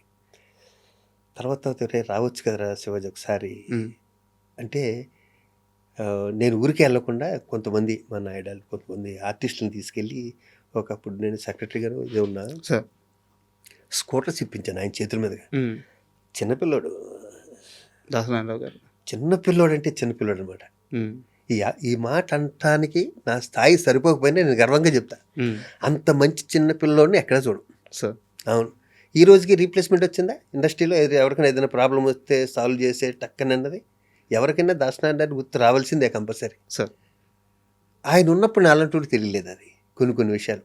తర్వాత ఇంకా బాగా ప్రతిరోజు ఇంకా ఆయన దగ్గరికి వెళ్ళి హాస్పిటల్ దగ్గరికి వెళ్ళి కూర్చుని, లేకపోతే అద్దం బయట ఉండి లోపల ఆయనకి డ్రెస్సింగో లేకపోతే ఇంకోటి చేస్తుంటే అద్దం దగ్గర ఉండి ఇట్టించి అనేవాడిని. ఇలా అనేవాడు ఇలాగ. అలాగే శ్రీహరి సార్. మా ఇద్దరిది ఇండస్ట్రీ రాకముందు నుంచి బాలానగర్లో పరిచయం. మేము ఇద్దరం ఇండస్ట్రీకి వస్తామని అనుకోలేదు. సార్. మేము ఇద్దరం విచిత్రంగా ఒకేసారి ఆర్టిస్టులు అయ్యాం. మద్రాసులో కూడా కలిసేవాళ్ళం బాగాను. దాని తర్వాత ఇక్కడ కూడా ఇల్లు దగ్గర ఇల్లు. అవును. ఇక్కడ కూడా దగ్గర ఇల్లు. వాడు ఇప్పుడు శాంతి తీసుకొచ్చి మా ఇంటికి వచ్చేవాడు శ్రీహరి. నేను ఎప్పుడైనా సరదాగా అప్పుడప్పుడు తన దగ్గరికి వెళ్తుండేవాడిని. ఇది జరగటానికి ముందు మాత్రం వాడు ఫోన్ చేశాడు. శ్రీహరి ఫోన్ చేసి, బాబా రారా ఒకసారి అన్నాడు. అవును. వెళ్ళి తన దగ్గర కూర్చున్నాను, ఒళ్ళో కూర్చోబెట్టుకుని హక్ చేసుకుని చెప్పాడు. 2 నిమిషాలు అయ్యాను. అంటే ఒక మానవత్వం ఉన్న మనుషుల్లో ఉండే ఒక గమ్మత్తైనది ఉంటుంది, తేజస్సు. అది నేను శ్రీహరి దగ్గర చూశాను. సార్. వాడు ఎంతోమందికి అమ్మ హెల్ప్ చేసింది. అలాంటి వాళ్ళకి ఎంతోమందికి ఇన్స్పిరేషన్ శ్రీహరి. అది బంగారం. ఇంకా కోట వారానికి ఒకసారి ఫోన్ చేస్తాడు. ఎరా రావు, ఏం చేస్తున్నావు? అదే ఫిలిం నగర్ క్లబ్కి వెళ్తున్నాను. క్లబ్ కింద కదరా ఇల్లు, ఒకసారి ఇటు వచ్చిపోవచ్చు కదా, నువ్వు వస్తే నువ్వు వదలవు, ఓ గంట వేసుకుంటావు పట్టుకుని అంటాడు. ఒకసారి రారా చూడండి అంటాడు. తనతో కూడా అంతే. ఇంకా తన దగ్గర ఉన్నా కూడా ఏదో ఒకటి అన్నా కూడా భరించి తన దగ్గరలో పావు గంట కూర్చుని కాఫీ తాగి వచ్చామని. అలాగే కొంతమంది ఆర్టిస్టులు ఉంటారు. వాళ్ళు ఏమండి మమ్మల్ని కోటగారికి పరిచయం చేయరా అంటే, సపోజు సరిపోదా సినిమాలో షూటింగ్ జరుగుతుంటే మై మధుని ఇంకొకరు ఇద్దరు, సార్ మమ్మల్ని కోటగారికి పరిచయం చేయాలంటే కోట ఫోన్ చేసి, బాబాయ్ సాయంత్రం ఇంటికి వస్తాను, ప్రామిస్, రేపు ముందే చెప్తాను, కాఫీ పెట్టుంచుతాను, నువ్వు తాగలేదనుకో నువ్వు 2 రోజుల తర్వాత మళ్ళీ అదే కాఫీ ఇస్తా అనేవాడు. తాగరా మీరు పెట్టినాక? కానీ టైంకి వస్తానా రాను అని తన ఉద్దేశం. అంటే ఎప్పుడు తను ఫోన్ చేసి రమ్మంటాడు. నేను ఫోన్ చేశాను, నువ్వంటే చాలా ఇష్టపడే 2 వ్యక్తులు ఉన్నారు, సరదాకి చెప్పి నీ దగ్గర కూర్చుంటారంట అని తీసుకెళ్ళా. ఎంటర్ అయిన దగ్గర నుంచి ఒక ½ అవర్ తర్వాత వాళ్ళిద్దరికి చెవటలు పెట్టినాయి. నీలాగా వాళ్ళిద్దరికి గడ్డలు ఉంటాయి. మా వాడికి గడ్డ అంటే ఇష్టం ఉంటుంది. అవును. జస్ట్ ఆ అరగంటలో వాళ్ళకి కన్నీళ్ళు తప్పితే ఇంకేమీ లేవు. అవును. బయటకు వచ్చాక అయ్యో అలా తిట్టారేంటండి అన్న. నేను చెప్పాను కదా నీకు ముందేను, కోట వద్దు కోట తిట్ట కోట నువ్వు అంటే ఇష్టం ఉండరా నువ్వు ఈ గడ్డం పెడితే ఫేస్ ఇంతే కనిపిస్తుంది. ఎక్స్ప్రెషన్ ఆర్టిస్టులు కదా, వీళ్ళ ఎక్స్ప్రెషన్ కనిపించదు, ఇంత ఫేస్లు ఏంటి వీళ్ళు ఉంటే మిమ్మల్ని కూడా తీసుకెళ్ళామండి. సరదా దిగిపోయేది. అంటే ఆర్టిస్ట్ ని అన్నారు ఇందాక, మీరు నేర్చుకోవడం అని అన్నారే, నేను కోట దగ్గర నేర్చుకున్నా ఇంప్రూవేషన్ చేయటం అన్నది. ఇందాకన్నారే ఎదుగుదల అని. ఎదుగుదల అంటే జగ్గ గారితో చేసా, గుమ్మడి గారితో చేసా, వీళ్ళందరితో చేసాం కదండి. ఎక్కడో అబ్జర్వ్ చేస్తాం. ఇక్కడ నాగేశ్వర గారితో చేసాం, కృష్ణ గారితో పోలిన సినిమాలు చేసాం కదా, సౌండ్ గారితో. వాళ్ళు ఓన్లీ అబ్జర్వ్ చేయటమే. ఆ ప్రశ్నకి సరైన అంటే నేను సాటిస్ఫై అయ్యే సమాధానం ఇప్పుడు దొరికింది సార్. అది మీరు ఇందాక అడిగారు కదా, వీళ్ళని చూసిన ఇన్స్టిట్యూట్లో నాకు ఎంత నేర్పిస్తారు? అవును, అన్నీ ఇన్స్టిట్యూట్లో ఒక యాక్టింగే కాదు, నా బ్యాచ్లో ఇది నేర్చుకోవడానికి లేదు అన్నది లేదు. మా మస్తు ఉన్నారు సార్, ఇది నేర్చుకోవడానికి అన్నీ నేర్పించారు. కారు డ్రైవింగ్ దగ్గర నుంచి స్విమ్మింగ్ దగ్గర నుంచి కర్రసాము, కత్తిసాము, కరాటే, బాక్సింగ్, జిమ్ము, ప్రతీది. ఒళ్ళు హోనం అయిపోయేది. మేము 23 మంది అయితే లాస్ట్ 16 మంది మిగిలారు. అంత కష్టపడ్డాం. ఈ 40 ఏళ్ళు ఉండటానికి ఇన్స్టిట్యూట్ పునాది కూడా మా మస్తుండాన్ని కూడా ఇప్పుడు గుర్తు చేసుకుంటాం. మా దేవదాస్ కనకాలు కానీ, లక్ష్మి గారిని, వీళ్ళందరూ. అవును సార్, ఇప్పుడు ముగ్గురు గురించి మనం మాట్లాడుకున్నాం కదా, వీళ్ళ ముగ్గురితో మీకు ఒక సందర్భం ఉంది. ఆ సందర్భాల గురించి మాట్లాడుకున్నాము. అయితే దానికన్నా ముందు ఒక క్వశ్చన్ ఉంది సార్. ఇప్పుడు మీరు ఒక మాట అన్నారు, నేను సాయం చేయాలంటే నా ఇంటికి గేటు ఎప్పుడు తెలిసి ఉంటుంది, లోపలికి వచ్చి నన్ను కలవచ్చు అని చెప్పేసి. మీరు ఇందాక ఒక మాట అన్నారు, దాసన్ నారాయణరావు గారు లాగా ఎవరన్నా చేయగలిగితే అసలు అసాధ్యం, రీప్లేస్మెంట్ జరగలేదు ఇప్పుడు దాకా అని చెప్పన్నారు. ఇదంతా ఎందుకు జరిగింది సార్? యాక్సెసిబిలిటీ. నీడున్న మనిషికి మీరు అంత యాక్సెసిబిలిటీ ఉన్నారనమాట. అయితే ఇక్కడ నా క్వశ్చన్ ఏంటంటే, గతంలో మీరు మాట్లాడుతూ ఇండస్ట్రీ పెద్ద చిరంజీవి గారు ఆ స్థానాన్ని భర్తీ చేశారు, ఆయన ఆదుకుంటున్నారు అని చెప్పి అన్నారు. 100% కరెక్ట్. బట్ చిరంజీవి లాంటి వ్యక్తికి చిన్న నీడున్న వాళ్ళు కలవలేరు కదా సార్. సో ఆ యాక్సెసిబిలిటీ ఉండే, ఆ స్టార్డమ్ ఉండి, ఆ ఆరా ఉండి, ఒక దాసరి నారాయణరావు లాంటి మనిషిని ఇండస్ట్రీ ఎందుకు మళ్ళీ క్రియేట్ చేసుకోలేకపోయింది? మెగాస్టార్ చిరంజీవి గారే. ఆయన చేయట్లేదు అనుకుంటున్నారు మీరు? ఆయన కరోనా ఆయన చేసే గొప్ప పనులన్నీ నాకు తెలుసు సార్. కదండి. అసలు ఆయన్ని వేలెత్తి చూపించే అర్హత ఎవరికీ లేదు. ఆయన చేసే గొప్ప పనులన్నీ నాకు తెలుసు. నేను అనేది యాక్సెసిబిలిటీ సార్. చిరంజీవి గారు దొరకరు కదా. అంటే దాసరి నారాయణరావు గారి దగ్గరికి వెళ్ళినంత ఈజీగా చిరంజీవి గారి అది దగ్గర కదా. ఆ, ఇక్కడ ఒకటి ఉంది సార్. అదే చిరంజీవి గారు నాకు ఫోన్ చేసి హనుమంతరావు కష్టాల్లో ఉన్నాడు, పొట్టి వీరయ్య కష్టాల్లో ఉన్నాడు, సూర్య గారు మా తల్లి ఆవిడ టీవీలో చూసి ఆయనతో చెప్తే ఆయన అప్పటి టీవీ చూడాల్సిన పర్లేదు, ఆయన 24 hours బిజీగా ఉంటాడు ఆయన సార్. చిరంజీవి గారు. ఆవిడ చూసి చిరంజీవి గారితో చెప్తే నన్ను పిలిచి ఇంటికి పిలిచి శివాజీ ఈ 2 లక్షలు పొట్టి వీరయ్యకి ఇచ్చాయి, ఈ 2 లక్షలు హనుమంతరావుకి ఏదో హాస్పిటల్లో ఉన్నాయంట, ఇవి ₹1,00,000 వాళ్ళకి. ఆయన ఇవ్వక్కర్లేదు కదా, ఆయన డబ్బే కదా మా చేతితో తీసుకెళ్ళి ఇచ్చింది. అంతే కదా కదా. ఉమ్, అంటే ఆయన కలవటం కష్టం అనుకున్నా కూడా ఆయన ఇండస్ట్రీని 24 క్రాఫ్ట్స్ని అబ్జర్వ్ చేస్తున్నాడు అన్న దాని గురించి చెప్పాను. కరెక్ట్. అంటే దీనికోసం అడిగింది. నేను తమ్మారెడ్డి గారిని ఇంటర్వ్యూ చేశాను. ఆ, తమ్మారెడ్డి గారిని ఇదే క్వశ్చన్ అడిగాను. ఉమ్, చిరంజీవి గారు సహాయం చేయడానికి రెడీగా ఉన్నారు. ఉమ్, ఆయన చెయ్యి ఎప్పుడు సహాయం చేయడానికి రెడీగా ఉంటుంది. ఆ, ఆయన చుట్టూ మీలాంటి వాళ్ళు ఎవరైనా ఒక 3 4 ఉండి అన్ని విధాల ఇండస్ట్రీస్ తరపు నుంచి యాక్సెస్ ఉండి సమస్యలు ఆయన దగ్గరికి అన్ని తీసుకెళ్ళగలిగితే ఆ. దాసర్ గారి స్థానం భర్తీ అయిపోయింది కదా. ఎందుకు అది జరగట్లేదు? ఎందుకు ఆ టీం ఫామ్ అవ్వట్లేదు? మరి ఆయన హెల్ప్ చేస్తూనే ఉన్నాడు. చేస్తూనే ఉన్నారు. ఇప్పుడు చిరంజీవి గారింటికి దాసన్ గారింటికి వెళ్ళినట్టు చిరంజీవి గారింటికి వెళ్ళటం అంటే చాలా కష్టం. ఉమ్, మన ఆ విషయం తప్పట్టడానికి లేదు. దాసన్ గారు ఫస్ట్ నుంచి అలాగే ఉన్నాడు, ఆయన మద్రాసు నుంచి అలాగే ఉన్నాడు ఆయన. అసలు సార్. అదొక ఎరా అది కదా. చిరంజీవి గారి దగ్గర ఇప్పుడు ప్రతి వాళ్ళు వెళ్ళాలంటే ఆయనకున్న దీనికి కష్టం. అది ఫస్ట్ నుంచి అలవాటు అవడంతో ఉంటుంది. ఉమ్, దానికుండా అంత స్టార్డమ్ ఉన్న వ్యక్తిని కలవటం కానీ ఆయన చేయటం మంటలేదుగా. అవును అవును మనకు కావాల్సింది ఏంటి, ఆయన కలిసాడా లేదా అన్నది కాదు, ఆయన ద్వారా మనం హెల్ప్ పొందామా లేదా అన్నది కావాలి. సార్. అంతే. అవును. దాంట్లో ఎక్కడ మీకు చిన్నది కూడా తేడా ఉండదు చిరంజీవి గారి విషయంలో. అయ్యో మేమేంటి రాస్తున్నాం సార్ ఆ, మా చేతులతో. ఆ. ఆయన వాళ్ళకి సహాయం వీళ్ళకి సహాయం అని అవును. 12 నా ఏళ్ళ. చేతులతో ఇచ్చానంటున్నారు ఆ. చెక్కులు. ఉమ్, అవును. మీరు ప్రత్యక్ష సాక్షి. అవును. సూపర్. అండ్ చిరంజీవి గారికి సంబంధించింది ఇంకో ప్రశ్న ఉంది సార్. ప్లీజ్. మీరు చిన్నప్పటి నుంచి చిరంజీవి గారిని ఇన్స్పిరేషన్గా తీసుకొని ఇండస్ట్రీలోకి వచ్చాను అని చెప్పి చాలాసార్లు చెప్పారు. ఈ రోజు ఇక్కడ కూర్చున్న ఈ క్షణం వరకు కూడా ఆయన ఆయనే చెప్పారు. ఏ రోజు కూడా మీరు ఈ మాట మార్చలేదు, వేరే మాట చెప్పలేదు. చెప్పను కూడా. ఆ, అయితే మీరు చిరంజీవి గారితో అసలు సినిమాలే చేయలేదు. దానికి వెయిట్ నా క్వశ్చన్ కంప్లీట్ ప్లీజ్ మాట్లాడుకుందాం. ప్లీజ్. మీరు చిరంజీవి గారితో అసలు సినిమానే చేయలేదు, కానీ మీరు ఎక్కువ సినిమాలు చేసింది బాలకృష్ణ గారితో. ఏ రోజన్నా ఏమయ్యా శివాజీ నువ్వేమో పొగిడేది చిరంజీవిని, సినిమాలు ఏమో నాతో చేస్తున్నామని తమాషగా అయినా సెటైర్గా కానీ ఎప్పుడైనా బాలకృష్ణ గారు అన్నారా? బాలకృష్ణ గారు వెళ్ళలేదు, కానీ బాలకృష్ణ గారు పక్కన ఒక అతను ఉంటాడు నాకు ఫ్రెండ్ బాగా. రాజమండ్రిలో బాలయ్య బాబు షూటింగ్ ఎక్కడైనా జరిగితే తను వస్తుంటాడు. తను అన్నాడు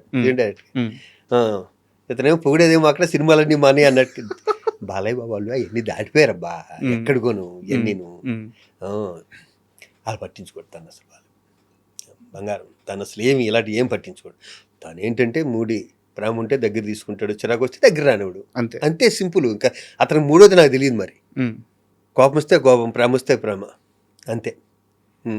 మనం దాన్ని అడ్జస్ట్ అయ్యి అతని ఫేస్ చూసి ఎలా దగ్గరికి వెళ్ళి ఒళ్ళు కూర్చోవాలా లేకపోతే దూరంగా ఉండాలి మనం డిసైడ్ చేసుకోవాలి. ఓకే. అవును, అంతే. అండ్ కాదంబరి కిరణ్ గారితో మీకు ఏమైనా ఇష్యూస్ ఉన్నాయా? ఏమి లేవు. రాజా రవీంద్ర గారికి ఏమైనా ఇష్యూస్ ఉన్నాయా? ఏమి లేవు. అంటే ఇలా ఇంటర్వ్యూలో అడగొచ్చా లేదా నాకు తెలియదు. పర్లేదు. కాదంబరి కిరణ్ గారి ఇంటర్వ్యూ కోసం నేను ప్రిపేర్ అవుతుంటే ఆయన ఒక ఇంటర్వ్యూలో ఒక మాట అన్నారు, చిరంజీవి గారికి నాకు ఒక వ్యక్తి కనెక్షన్ కట్ చేశాడు, ఆయన చుట్టూ ఉండేవాళ్ళు భీమవరం బ్యాచ్ కనెక్షన్ కట్ చేశారు, నా మీద లేనిపోని చెప్పారు అని చెప్పి. సార్ వాస్తవంగా చెప్తున్నాను, ఆయన ఎవరి పేరు చెప్పలేదు. నాకు వెంటనే స్ట్రైక్ అయింది, మీ ఇద్దరే భీమవరం బ్యాచ్ చిరంజీవి గారి దగ్గర ఉండేవాళ్ళు అంటే. సో ఇది నేను ఏమన్నా తప్పుగా అర్థం చేసుకున్నానా, ఆయన చెప్పింది కరెక్టా, నాకు కాస్త క్లారిటీ ఇవ్వండి. ఎందుకు కాదమ్మటికే ఫోన్ చేసి కనుక్కుందాం. నేను చిరంజీవి గారి దగ్గరికి వెళ్ళి ఇంకోటి కంప్లైంట్ చేసే అంత ఓపిక నాకు లేదు ఫస్ట్, సార్ అంత టైం ఓపిక ఆయనకి లేదు. నెంబర్ 1. నేను కన్నా కోపం వస్తే నేనే డైరెక్ట్గా అడుగుతాను తప్పితే సార్. పైగా కాదంబరి కిరణ్ కుమార్కి నాకు ఏముంటాయి, నన్ను బావ అంటాడు మొదటి నుంచి కదా. అతను సంఘసేవ చేస్తుంటాడు హ్యాపీగా, అతని పనులు అతను ఉంటాడు, నా పనులు ఉంటాడు. పైగా ప్రత్యేకించి నేను కాదంబరి కిరణ్ కుమార్ గురించి నేను టైం వేస్ట్ చేసుకుని చిరంజీవి గారు మెగాస్టార్ ఆయన టైం వేస్ట్ నాకు వీళ్ళు చెప్పని అవసరం నాకైతే లేదు. నేను 200% కాదు. అపాన్ మై ప్రొఫెషన్ ఇతని గురించే కదా, ఎవరి గురించి ఎక్కడ కామెంట్ నేను కామెడీ చేస్తానేమో కానీ సరదాగా ఎంజాయ్ జోకులు పర్సనల్ జోకులు వేసుకుంటాం కానీ నా ఫ్రెండ్ సర్కిల్లో సార్ ఇలాంటి దరిద్ర పనులు మాత్రం నేను చేయను. ఇలాంటి నీచమైన పనులు, దరిద్రమైన పనులు, ఒకళ్ళ గురించి ఒకరు చెవటాలు, ఇక్కడ చేయటాలు నాకు మంచితే నేను లాగి గోపు మీద దొబ్బుతా. సార్ నా మెంటాలిటీ ఫస్ట్ నుంచి అలాగా నా సెకండ్ పిక్చర్ నుంచి అలాగా ఉన్నా ఇప్పటికీ అలాగే ఒకళ్ళని చూసి ఒకడు ఎదుగుతుంటే అని చూసి కుళ్ళిపోవటాలు, ఆడు పెద్దగారిలో తిరుగుతుంటే కులిపాడి మీద కామెంట్ చేయటాలు, అలా బుద్ధి కాదు నాది. నాది ఎంతసేపు ఈ క్షణం బతుకున్నాం, ఎంజాయ్ చేద్దాం, ఇది ఒక్కటే నా బ్రెయిన్. రెండోది ఉండదు అసలు. ఇలాంటి ప్రశ్నలు అడిగి కూడా వేస్ట్, దాన్ని అడగక్కర్లేదు కూడా. ఎందుకంటే 40 ఏళ్ళ నుంచి నన్ను చూస్తారు కదా, నేను ఆడి మీద ఈడి మీద కామెంట్ చేసే వాళ్ళు ఉంటారు. అల్టిమేట్గా ఏమవుతుందంటే నేచర్ మనల్ని ప్రతిది అబ్జర్వ్ చేస్తుంటుంది. అబ్బా మనం ఏంటో అనుకుంటాం, దేవుడు నమ్మక్కర్లేదు, ఎవరిని నమ్మక్కర్లేదు, నేచర్ అనేది ఒక దేవుడు అనుకుందాం మనం. అది ప్రతి వాడి గుణం అబ్జర్వ్ చేస్తుంటుంది నేచర్ రకరకాల రూపాల్లో. అది పంచభూతాలు అవ్వనండి, ఇంకోటి అవనివ్వండి, నేచర్ అనేది ఒకటి ఉంది కదా, అవును అది ప్రతి మనిషిని అబ్జర్వ్ చేస్తుంటుంది. నేను నమ్మేది అది కదా. ఇక్కడ ఎవడంత పాపాలు చేస్తాడు ఇక్కడే అనిపిస్తాడు హ్యాపీగా. కౌంటింగ్ అంతా ఇక్కడే, మొత్తం అంతా. ఆడు 1000 కోట్లు ఉండేవ్వండి, అసలు లేకపోనివ్వండి, ఎవరైనా చేయనివ్వండి, నోటు దోలు ఉండేవ్వండి, అన్నిటికీ ఇక్కడే శిక్ష ఉంటుంది వాడికి. అవును, అంటే నాకు క్లారిటీ వచ్చింది సార్. సారీ మిమ్మల్ని క్వశ్చన్. లేదు నేనైతే అలాంటి పనులు చేయనమ్మా. నేను నన్ను తిట్టినోడు కూడా నేను ప్రాముఖ్యంగా తీసుకుంటా. సూపర్. ఇందాక మనం ముగ్గురు గురించి మాట్లాడుకున్నాం కదా సార్. ముగ్గురు గురించి ఒక క్వశ్చన్ ఉందని చెప్పాను. నేను ఫస్ట్ దాసర్ గారి గురించి అడుగుతున్నాను. 4వ వాళ్ళు కూడా ఉన్నారు, తెలంగాణ శకుంతల గారు. అడుగుతాను సార్, తెలుసు, అడుగుతాను. దాసర్ గారు లాస్ట్ రోజుల్లో చేతిలో చేసి శివాజీ రాజా ఇలాంటి వాడిని నేను ఇన్ని రోజులు దూరం పెట్టింది అని చెప్పి బాధపడ్డారు. అందరూ ఎదురుగుండా, నేను ఒక్కనే కాదు, నాతో పాటు ఇంకా ఆర్టిస్టులు ఉన్నారు. అసలు ఎందుకు దూరం పెట్టారు, ఏం జరిగింది మీ ఇద్దరి మధ్య?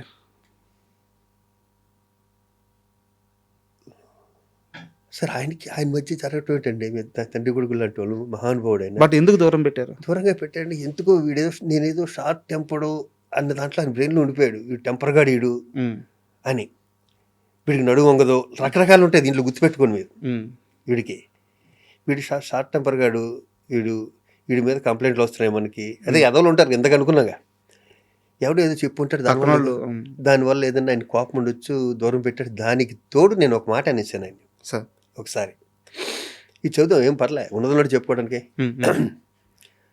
శివాజీ ఒకసారి ఇంటికి రా అన్నాడు. ఎలక్షన్లో హాట్గా జరుగుతున్నాయి, నేనేమో రాజేంద్ర ప్రసాద్ని సపోర్ట్ చేస్తాను, నేను కిరణ్, మా శ్రీరాము అందరూ. రాజేంద్ర ప్రసాద్కి వ్యతిరేకత ఉంది, మొత్తం అంతా వ్యతిరేకత ఉంది. నాకు తెలియదు ఇంతకు వ్యతిరేకత. నాకు రాజేంద్ర ప్రసాద్ అన్న వ్యక్తి మద్రాసులో మేమిద్దరం కలిసి యాక్ట్ చేస్తే నన్ను సపరేట్గా రూమ్లో కూర్చోబెట్టి ఇంట్లోంచి భోజనం తీసుకొచ్చి నాకు ముద్దలు కలిపి పెట్టేవాడు. నాకు అది చాలు, నాకు పెద్ద కోట్లు ఇవ్వక్కర్లా, ఆ చిన్న హెల్ప్ చాలు. నేను గుండెల్లో పెట్టేసుకోవడానికి, మీద పెట్టి మోసేసుకోవడానికి, నా మెంటాలిటీ అది. ఆడు నాకు అన్నం పెట్టాడు, అది చాలు. ఎవరిని చూసేవాడు కాదు ప్రసాద్ అన్నయ్య, నన్ను మాత్రం సపరేట్గా చూసేవాడు. నన్ను ఎప్పుడు రే భోజనం చేయకక్కడ, నువ్వు పైకి వచ్చే, అది బీజేపీలో జరగనివాడు, ఎక్కడ జరగనివాడు, నన్ను మాత్రం తనతో పాటు కూర్చోబెట్టుకునేవాడు. అప్పుడు తను హీరో, నేను క్యారెక్టర్ ఆర్టిస్ట్ని కదండి సార్. అలాగే కొంతమంది ఉంటారు, శుభలేఖ సుధాకర్ గారు. సార్ మీరు ప్రొడక్షన్ కార్లో వెళ్ళొద్దండి, నా కార్లో డ్రాప్ చేస్తాను. ఆయనకి ఏం పని సార్, నాకన్నా సీనియర్ శుభలేఖ సుధాకర్ గారు. దాన్ని ఎక్కడో బీజేపీలో షూటింగ్ జరిగితే ప్రొడక్షన్ గారు అంటే 4-5 ఎక్కిస్తారు. అప్పుడు కెరీర్ స్టార్టింగ్లో ఇంత ఫస్ట్ సినిమా ఇంత క్యారెక్టర్లు ఇస్తున్నప్పుడు నేను ఇంకా హీరో కాలే. ఈ రోజుకి నేను శుభలేఖ సుధాకర్ గుర్తుపెట్టుకుంటా, ఈ రోజుకి నేను సుధాకర్తో గుర్తు చేస్తూనే ఉంటా.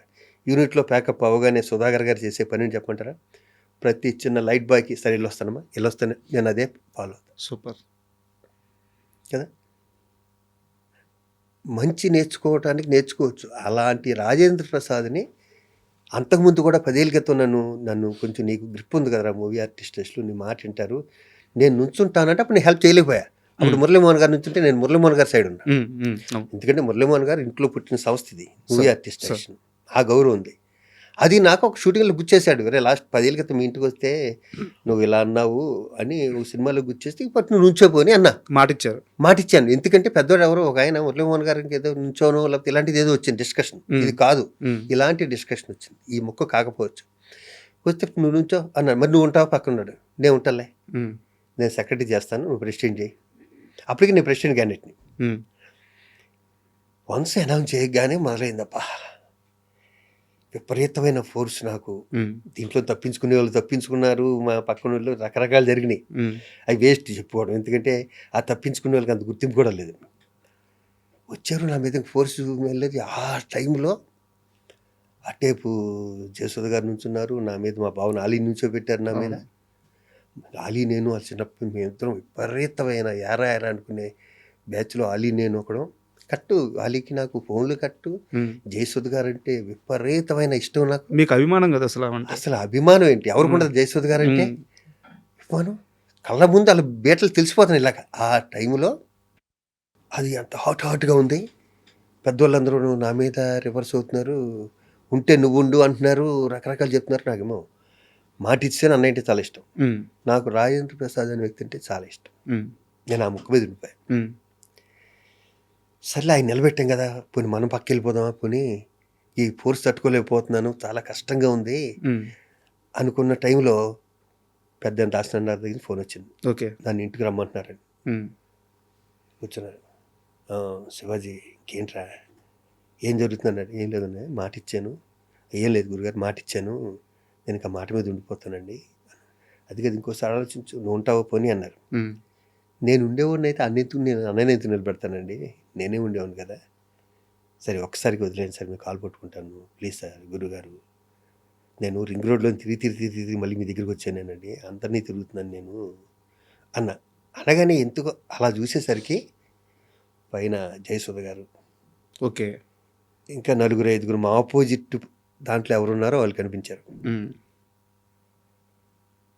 సార్ నేను వస్తాను సార్. ఏంట్రా మాట్లాడుకున్నా, నేను వస్తాను సార్. సార్ పైన వాళ్ళు ఉండగా మీరు నన్ను పిలిపించడం అనేది నాకు నచ్చలేదు సార్, వచ్చినప్పుడు నేను ఇష్టం ఇంతే. ఓకే, ఇదే జరిగింది. పైన వాళ్ళందరినీ పెద్దోళ్ళు పెట్టుకుని మీరు నన్ను ఇక్కడ పిలిపిస్తే నాకు నచ్చలేదు గురుగారు, ఇది నేను ఇంతేనండి అని వచ్చాను. దాని తర్వాత చిన్న గ్యాప్. ఓకే. భరద్వాజ గారు ఇల్లు ఉంటారు కదా, శ్రీ కళ్యాణ్, వాళ్ళందరూ నా గురించి, వాళ్ళందరికీ నన్ను మొదటి నుంచి చూస్తారు కదా వీళ్ళందరూ, వాళ్ళందరికీ చెప్పుంటారు. తర్వాత సో అది జరిగింది అయితే అది చివరి రోజుల్లో అర్థమైందంత. అది ఇన్నాళ్ళు నేను మిస్ అయ్యాను నేను అన్నాడు. అండ్ నెక్స్ట్ శ్రీహరి గారి క్వశ్చన్ అడిగే ముందు దీని కంటిన్యూటీ క్వశ్చన్ ఒకటి అడుగుతాను సార్. ఇంత కష్టపడ్డారు, దాసరి గారు అంత పెద్ద ఆయనకు కూడా మీరున్న పరిస్థితి చెప్పుకొని బయటకు వచ్చారు. ఓన్లీ రాజేంద్ర ప్రసాద్ గారికి మాట ఇచ్చాననే ఇంత కష్టపడ్డారు మీరు. ఇండస్ట్రీలో చాలామంది శత్రువులు చేసుకున్నారు, కానీ మీరు కానీ కాదంబరి గారు కానీ మీరంతా కష్టపడి గెలిపించిన రాజేంద్ర ప్రసాద్ అధ్యక్షుడు అయిన తరువాత మీరంతా ఒక్క రోజన్నా సాటిస్ఫాక్షన్గా ఉన్నారా? సమస్యలు రాలేదా? అనవసరంగా గెలిపించామని బాధపడలేదా? అనవసరంగా గెలిపించామని అనుకోలే. ఇక్కడ సమస్యలు ఎందుకు వస్తాయంటే, నా చేతిలో కోట శ్రీనివాసరావు గారు ఓడిపోయాడు, నా చేతిలో మా బావ అలీ కూడా ఓడిపోయాడు ఆ ఫంక్షన్లో. ఓడిపోయిన వాళ్ళకి కోపం ఉండదు మన మీద? ఉంటుందా ఉండదా? ఓడిపోయిన వాళ్ళకి ఉంటుంది కదా. అది లేకుండా చేసుకున్నాను వెంటనే. నేను మా బావ దగ్గరికి నేనే పర్సనల్గా అలీ దగ్గరికి వెళ్ళి మేము హక్ చేసుకుని, దాని తర్వాత 2 నెలల తర్వాత అలా కోటబాబుకి కూడా అయిపోయింది. ఇక్కడ ఏమొచ్చిందంటేనండి, ఇక్కడ నాకున్న ఎక్స్పీరియన్స్ రాజేంద్ర ప్రసాద్ గారికి లేదు. నాకన్నా పెద్ద ఆర్టిస్ట్ అవటం వేరు, ఎక్స్పీరియన్స్. అవునవును. మూవీ ఆర్టిస్ట్లో ఎక్స్పీరియన్స్ కావాలి. అక్కడ 10 మందికి నవ్వుతూ జాగ్రత్తగా చెప్పి వాళ్ళ ప్రాబ్లమ్ సాల్వ్ చేయాలి. తనున్న బిజీకి న్యాచురల్గా ఏంటంటే, ప్రెసిడెంట్ అన్ని పనులు చేయట్లేదు, సెక్రటరీ చూసుకుంటాను. నేనే సెక్రటరీ ఉన్నప్పుడు, మా అన్నయ్య ప్రెసిడెంట్గా ఉన్నప్పుడు తను కూడా ఎప్పుడు ఆఫీస్కి వచ్చేవాడు. ఏ రోజు జరిగేది ఆ రోజు చెక్ చేసుకునేవాడు. మేము కూడా అప్పుడు కొత్త రూల్ పెట్టాం, ఎవరు ఆఫీస్కి వచ్చినా సంతకం పెట్టాలి కంపల్సరీ, ఎవరెన్నిసార్లు వస్తున్నారు ఆఫీస్ జనరల్ బాడీలు చూద్దాం ఓకే అని పెట్టుకునేవాళ్ళు. రాజేంద్ర ప్రసాద్ గారి వల్ల ప్రాబ్లం ఏమవుతుంది అంటే, టక్కన ఒక మాట అతని లోపల ఇది అనాలని ఉండదు, అది ఇక్కడి నుంచే వస్తుంది. ఓకే. ఆ సీనియారిటీలోనూ ఇంకో దాన్నో అనుకుంటే అసలు అనేస్తారు కదా, అలా 1-2 సార్లు దాన్ని సర్ది చెప్పుకుని మడత పెట్టుకోవడంలో కొంచెం బాధపడిన విషయాలు ఉన్నాయి తప్పితే వేరే ఏ విషయంలో లేదు, ఏ విషయం లేదు, కొంచెం కూడా లేదు. నేను ఉన్నట్టు చెప్పాలి కాబట్టి ఇది చెప్పేశా. 1-2 సార్లు ఏదో మాట స్లిప్ అవ్వడం వల్ల దాన్ని సెక్రటరీగా నేను కవర్ చేసుకుని ఆయన కవర్ చేసుకుని వదిలే అని చెప్పుకోవడం జరిగింది. కాదంబరి గారు అలిగి దూరంగా వెళ్ళిపోలేదా? నాకు తెలియదు సార్, మీరు కాదంబరిని అడగాలి. ఎందుకు చెప్పమంటారా, అంత టెన్షన్లో ఉండి కాదంబరి ఈసీ మెంబర్ అనుకుంటప్పుడు 18 మంది ఉంటారు ఈసీ మెంబర్. 18 మందిలో ఎప్పుడు 10 మంది అలుగుతారు. ఎందుకు చెప్పమంటారా, ఫారిన్ ఈవెంట్ జరిగితే మమ్మల్ని తీసుకెళ్ళని అంటాడు. ఇవన్నీ ఇప్పుడు కాదంబరి కిరణ్ కుమార్ ఎందుకు కలిగాడు అన్నది నాకు అర్థం కాదు. ఎందుకంటే కాదంబరి కిరణ్ కుమార్ మూవీ ఆర్టిస్ట్లో ఉంటాడు, వేరే ఆర్టిస్ట్లో ఉంటాడు, తన సొంత దాంట్లో ఉంటాడు, ఇంట్లో ఉంటాడు. కాదంబరి కిరణ్ కుమార్ కూడా అలగటానికి ఛాన్సెస్ ఏముంటాయి చెప్పండి? ఏదో ఆయన బ్రహ్మాండ ప్రయారిటీస్ ఆయన ప్రయారిటీస్ సంథింగ్ ఏదో అక్కడ నన్ను భాగం చేయలేదనో, నా ఇన్వాల్వ్మెంట్ లేదనో, లేదా నచ్చని పనులు ఏమన్నా జరుగుతుంటే నచ్చని పోలు అసలు మూవీ ఆర్టిస్టులు ఏ ప్రెసిడెంట్ ఉన్నా ఉమ్, అక్కడ ఒక పైసా తింటానికి ఉండదండి. ఉమ్, మీరు గుర్తుపెట్టుకోండి. నా పగవాళ్ళు ఉన్నా కూడా నేను చెప్తా, ఉమ్. అక్కడ ఎవడో తింటానికి ఎవడైనా సేవ చేయాలి. కొంతమంది ఎక్కువ చేస్తారు, కొంతమంది చేయరు, కొంతమంది అస్సలు చేయరు. మరి మీరు లక్షలు తినేశారని నరేష్ గారు అన్నారుగా. ఇప్పుడు లెంపలేసుకుంటాడు కదా. తర్వాత తనే చెప్పాడు కదా, ఉమ్, దాని కమిటీ పెట్టారు, కమిటీలో అవును. ప్రెస్ మీట్ పెట్టారు. అవును. ప్రెస్ మీట్ అక్కడ ఏం జరగలేదు అన్నారు. జరగలేదంటే ఏమవుతుంది? అలిగేషన్ చేసిన వాళ్ళు తప్పు అవుద్ది. అంతే అయింది. ఉమ్, అవును, ఇంకా దాని గురించి డిస్కషన్ ఎందుకు మనం? ఉమ్, అయిపోయిందిగా. ఉమ్, ఇప్పుడు నరేష్ అని మీరు ఎన్ని చెప్పినా నాకు ఇష్టం అయితే పోదు. ఉమ్, ఆ క్షణంలో తనకు అలా చేయాలనిపించింది, చేశాడు, ఉమ్, అయిపోయింది. ఇక్కడ కావాల్సింది నరేష్, నేను గొడవ, నేను రాజేంద్ర ప్రసాద్ కంఫర్ట్గా ఉన్నామో లేదే కాదు. ఉమ్. ఫుడ్ లేకుండా ఒక 200 మంది 300 చచ్చిపోతున్నారు. 300 మంది మూవీ ఆర్టిస్ట్ స్టేషన్లో. సరే. మనం బట్టలు బాగా వేసుకున్నాం, మనం వెండి పల్లెల్లో తింటున్నాం, నేను ఈ జ్యూస్ తాగుతున్నాను, ఇదిగో నా బెడ్షీట్లు ఎలా ఉంటాయి, ఉమ్, అవి కాదు కావాల్సింది. దాంట్లో 1% తీస్తే ఈ 200 మంది బతుకుతారు సరే. కదా. అది ఆలోచించేవాడు కావాలి అక్కడ, సరే. ఎవడైనా సరే. అండ్ శ్రీహరి గారి విషయం సార్, శ్రీహరి గారిది మీది స్నేహం గురించి ఈరోజు కొత్తగా నేను చెప్పాల్సిన అవసరం లేదు, మీరు చెప్పుకోవాల్సిన అవసరం కూడా లేదు, అందరికీ తెలుసు. అయితే ఇక్కడ నా క్వశ్చన్ ఏంటంటే, శాంతి గారు ఇంటర్వ్యూకి వచ్చినప్పుడు ఒక మాట అన్నారు, ఆయన చనిపోవడానికి కారణం ఆయన స్నేహితులే, ఆయనకి స్వతహాగా జాగ్రత్త ఉండదు, అలాంటి మనిషిని జాగ్రత్తగా ఉండమని స్నేహితులు చెప్పలేదు. నాకు తెలిసినంత వరకు మీలాంటి వాళ్ళు ఉన్నారు, ఆయన మంచి కోరుకునే స్నేహితులు కొంతమంది ఉన్నారు. ఇప్పుడు మీరు చాలాసార్లు చెప్పారు చూపించుకోమని చెప్పి, ముందు మానేయమని చెప్పేసి ఇట్లా. అండ్ అలాగే ఒక డైరెక్టర్ని నేను ఈ మధ్య ఇంటర్వ్యూ చేశాను.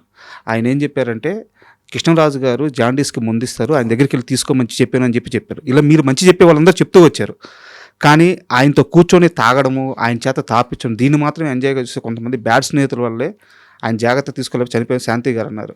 నిజమా ఇది? ఫ్రెండ్స్ వాళ్ళంటే నేను నమ్మనండి. అతనికి ఒక్కళ్ళు ఇద్దరు ఫ్రెండ్స్ కాదు. పైగా మందు అంటారా, మా ఎంటైర్ కెరీర్లో మీ ఇద్దరం కలిసి ఒక 5 దేశాలు తగ్గుంటాం సార్. శ్రీహరి నేను. ఆ, నేను పాన్ పరాకు మానేమనేవాడిని. ఓకే. బాబా వద్దురా పాన్ పరాకు ఉమ్, అనేవాడిని. తప్పితే సరే ఒక స్టార్ అండి శ్రీహరి, అయ్యో అతనికి తెలీదా పాన్ పరాకు తినాలా? తనుకున్న ప్రెజరు, తనుకున్న టెన్షన్ తనకు ఉండొచ్చేమో సార్. కదా. మనం చెవట నన్ను సిగరెట్లు చాలాసార్లు మానేమన్నారు ఉమ్, కదా. ఎవరు మానమంటే మానాలన్నది ఫిక్స్ అయింది, మానేసాను. తప్పితే ఉమ్, నేను విపరీతం కలిసేవాడిని 25 ఏళ్ళ క్రితం. 25 ఏళ్ళు నేను మానేసినాను. ఉమ్, అది ఇంకొక విషయం నాకు భరణి ఒకసారి చెప్పిన మాట ఎప్పుడు గుర్తొస్తుంది. ఎదుటి వ్యక్తి వ్యసనాలను మనం ఏలి పెట్టి చూపించామా, ఆ వ్యక్తి మనం దూరంగా పెట్టేస్తాడు. ఓకే.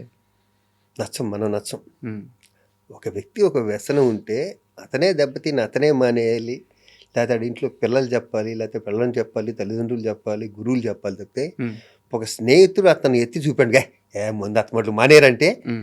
ఆడి మందు కొట్టుడు మనం పిలవడం. మరి మీరెందుకు మానేశారు? ఒక్క మాటతో, ఒక్క ఒట్టుతో? చచ్చే అంతకుముందు కొన్ని 100 ఓట్లు అయినాయి. భలేవారు మీరు మరీ మంచోళ్ళ ప్రొజెక్ట్ చేయకండి. మరి చిరంజీవి గారికి మాట ఇచ్చిన తర్వాతే కదా. అదే అంటే అక్కడికి పీక్ వెళ్ళిపోయింది అనమాట. ఉమ్, అంతకుముందు మా మదర్ మీద, అందరి మీద, మా శ్రీకాంత్ అది ఎన్ని జరిగాకనో ఇది అయ్యింది. ఉమ్, ఫైనల్గా ఇంకా ఉమ్. చాలు అనుకున్న టైంలో ఆయన చేతిలో కొట్టేయడం వల్ల మానేశాను అది. అప్పుడు నాకు ఏమన్నా సరే మన నాకు కోపం వచ్చేది. ఉమ్. అవును. సో మనం శ్రీహరి గారి గురించి మాట్లాడుకుంటున్నాం. సో ఆయన చనిపోవడానికి ప్రధానమైన కారణం ఏంటి అంటే, ఇప్పటికీ కూడా చాలా ఉన్నాయి సార్. అంటే డాక్టర్లు సరిగ్గా ట్రీట్మెంట్ అంటున్నారు. నాకు తెలియదమ్మా నిజంగా. అది నాకు సడన్ సర్ప్రైజ్ ఇది. కానీ అప్పటికే చిక్కుపోయాడు మనిషి. ఉమ్,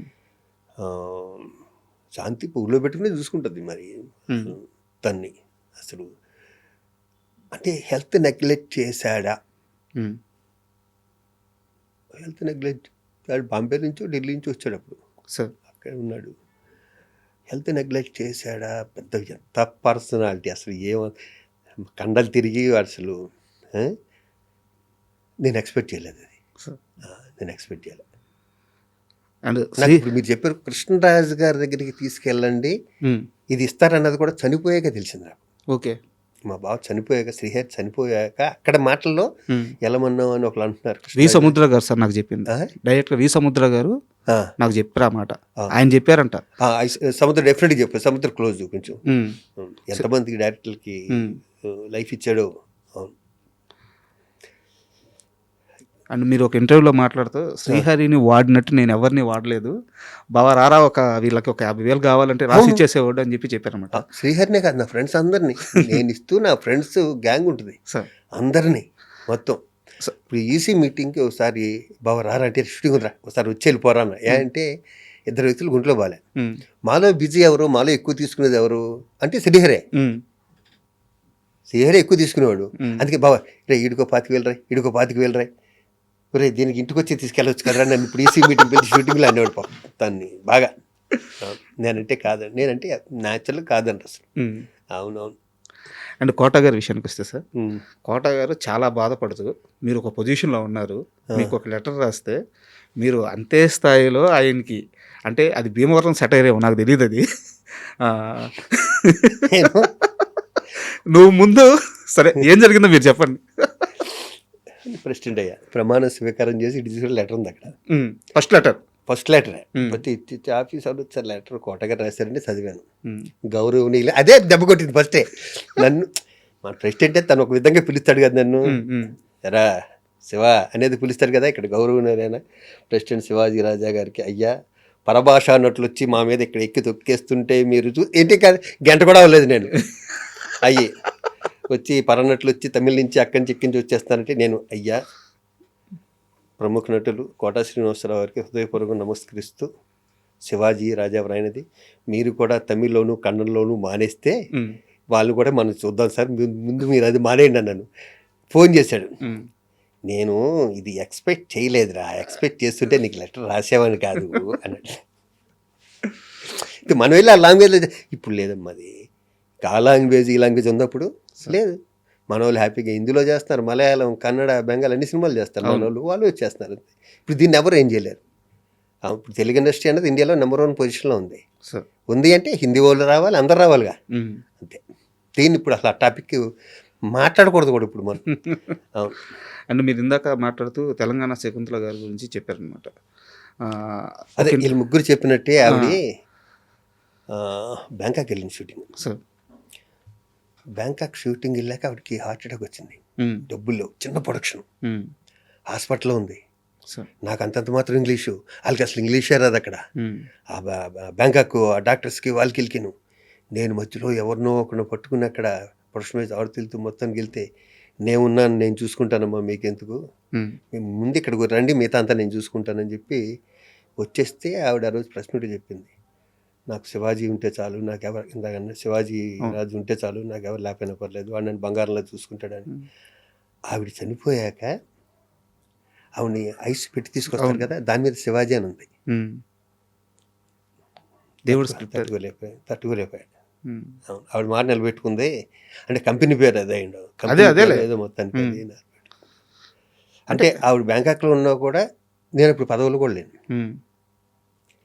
నేను బ్యాంకాక్లో కూడా ఇలా కొంచెం పెద్దోళ్ళకి ఏదో నాకు సచ్చినాడు, కేకేల్ సత్యనారాయణ గారు కానీ మేమంతా రోజు ఫోన్ చేసుకునే టైపే.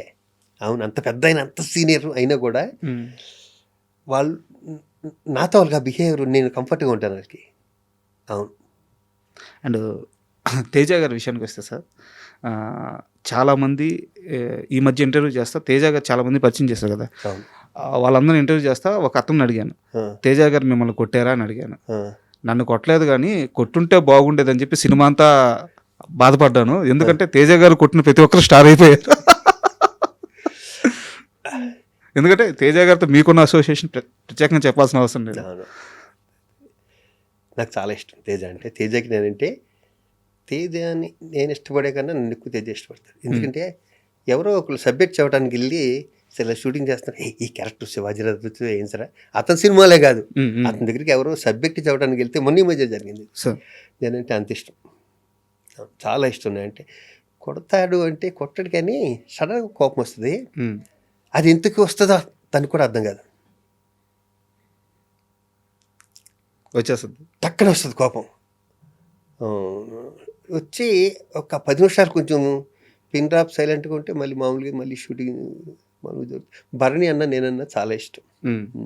మేమిద్దరం చాలా క్లోజ్గాను.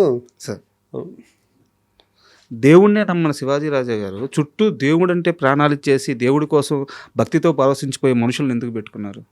వాళ్ళు వచ్చారే మళ్ళా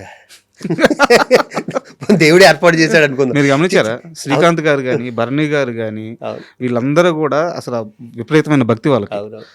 ఇంకా భరణి గారి గురించి ప్రత్యేకంగా చెప్పాల్సిన అవసరం చెప్పక్కర్లేదు. అవును. సో మరి మీ స్నేహం ఏమో అందరూ వీళ్ళందరితో ఉంటుంది. వాళ్ళిద్దరూ నాకు చాలా కావాల్సిన వ్యక్తులు, చాలా కవితలు.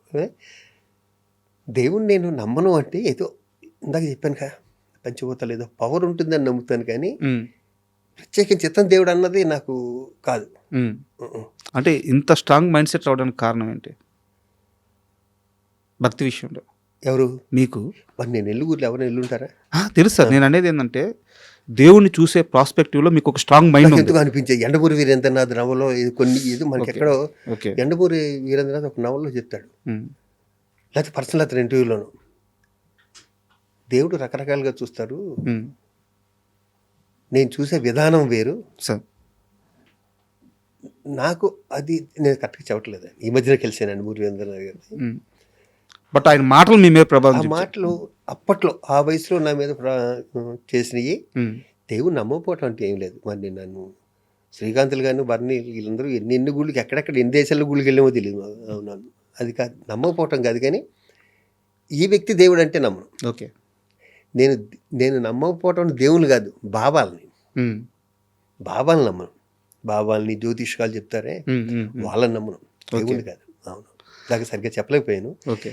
ఈ బాబాలు వచ్చి చేతులు గారడీలు చేసి ఈ జ్యోతిష్కాలు బాబాలు ఇవన్నీ చెప్తుంటారు కదా, మీరు శుక్రవారం మందు కొట్టవచ్చు, శనివారం ఏదో చేయొచ్చు, ఆదివారం రెస్ట్ తీసుకోండి, ఇలాంటి చెప్తారు. అలాంటి ఎదవలు నమ్మనంటే. ఓకే. శివాజీ రాజా గారు మాటలు లేదు, నిజంగా ఉన్నదన్నట్టు చెప్తున్నా. అంటే శ్రీకాంత్ గారిని పక్కన పెట్టి మీరు ఇప్పుడు దాకా యాక్ట్ చేసిన హీరోలు ఉంటారు కదా సార్, మీరు వాళ్ళకి పక్కన రోల్స్ చేసి ఉంటారు, లేదా ఆ సినిమాల్లో మంచి పాత్రలు చేసి ఉంటారు, మీకు నచ్చిన అంటే కంఫర్ట్గా ఉండే హీరో ఎవరు? శ్రీకాంత్ గారిని పక్కన పెట్టండి, ఎందుకంటే మీరు శ్రీకాంత్ గారి పేరు ఖచ్చితంగా చెప్తారు కాబట్టి శ్రీకాంత్ గారి పేరు పక్కన పెట్టి చెప్పండి. ఇప్పుడు దాకా మీరు చేసిన హీరోల్లో మీకు చాలా కంఫర్ట్ అనిపించే హీరో? జగపతి బాబు గారు. ఎందుకు? హీరోలో ఉండడు. నాకు ఇష్టమైన జగపతి రాజేంద్ర ప్రసాద్ గారు అబ్బాయి. ఫస్ట్ కెరీర్ స్టార్టింగ్లో కూడా మేము ఇద్దరు హీరోలుగా చేసాం సినిమా. అప్పుడు ఎలా ఉన్నాడు, ఇప్పటికే అలాగే ఉంటాడు. చాలా కంఫర్ట్గా ఉంటాడు బా అందరితోనూ. అసలు ఎచ్చులు ఉండవు, ఉండవు.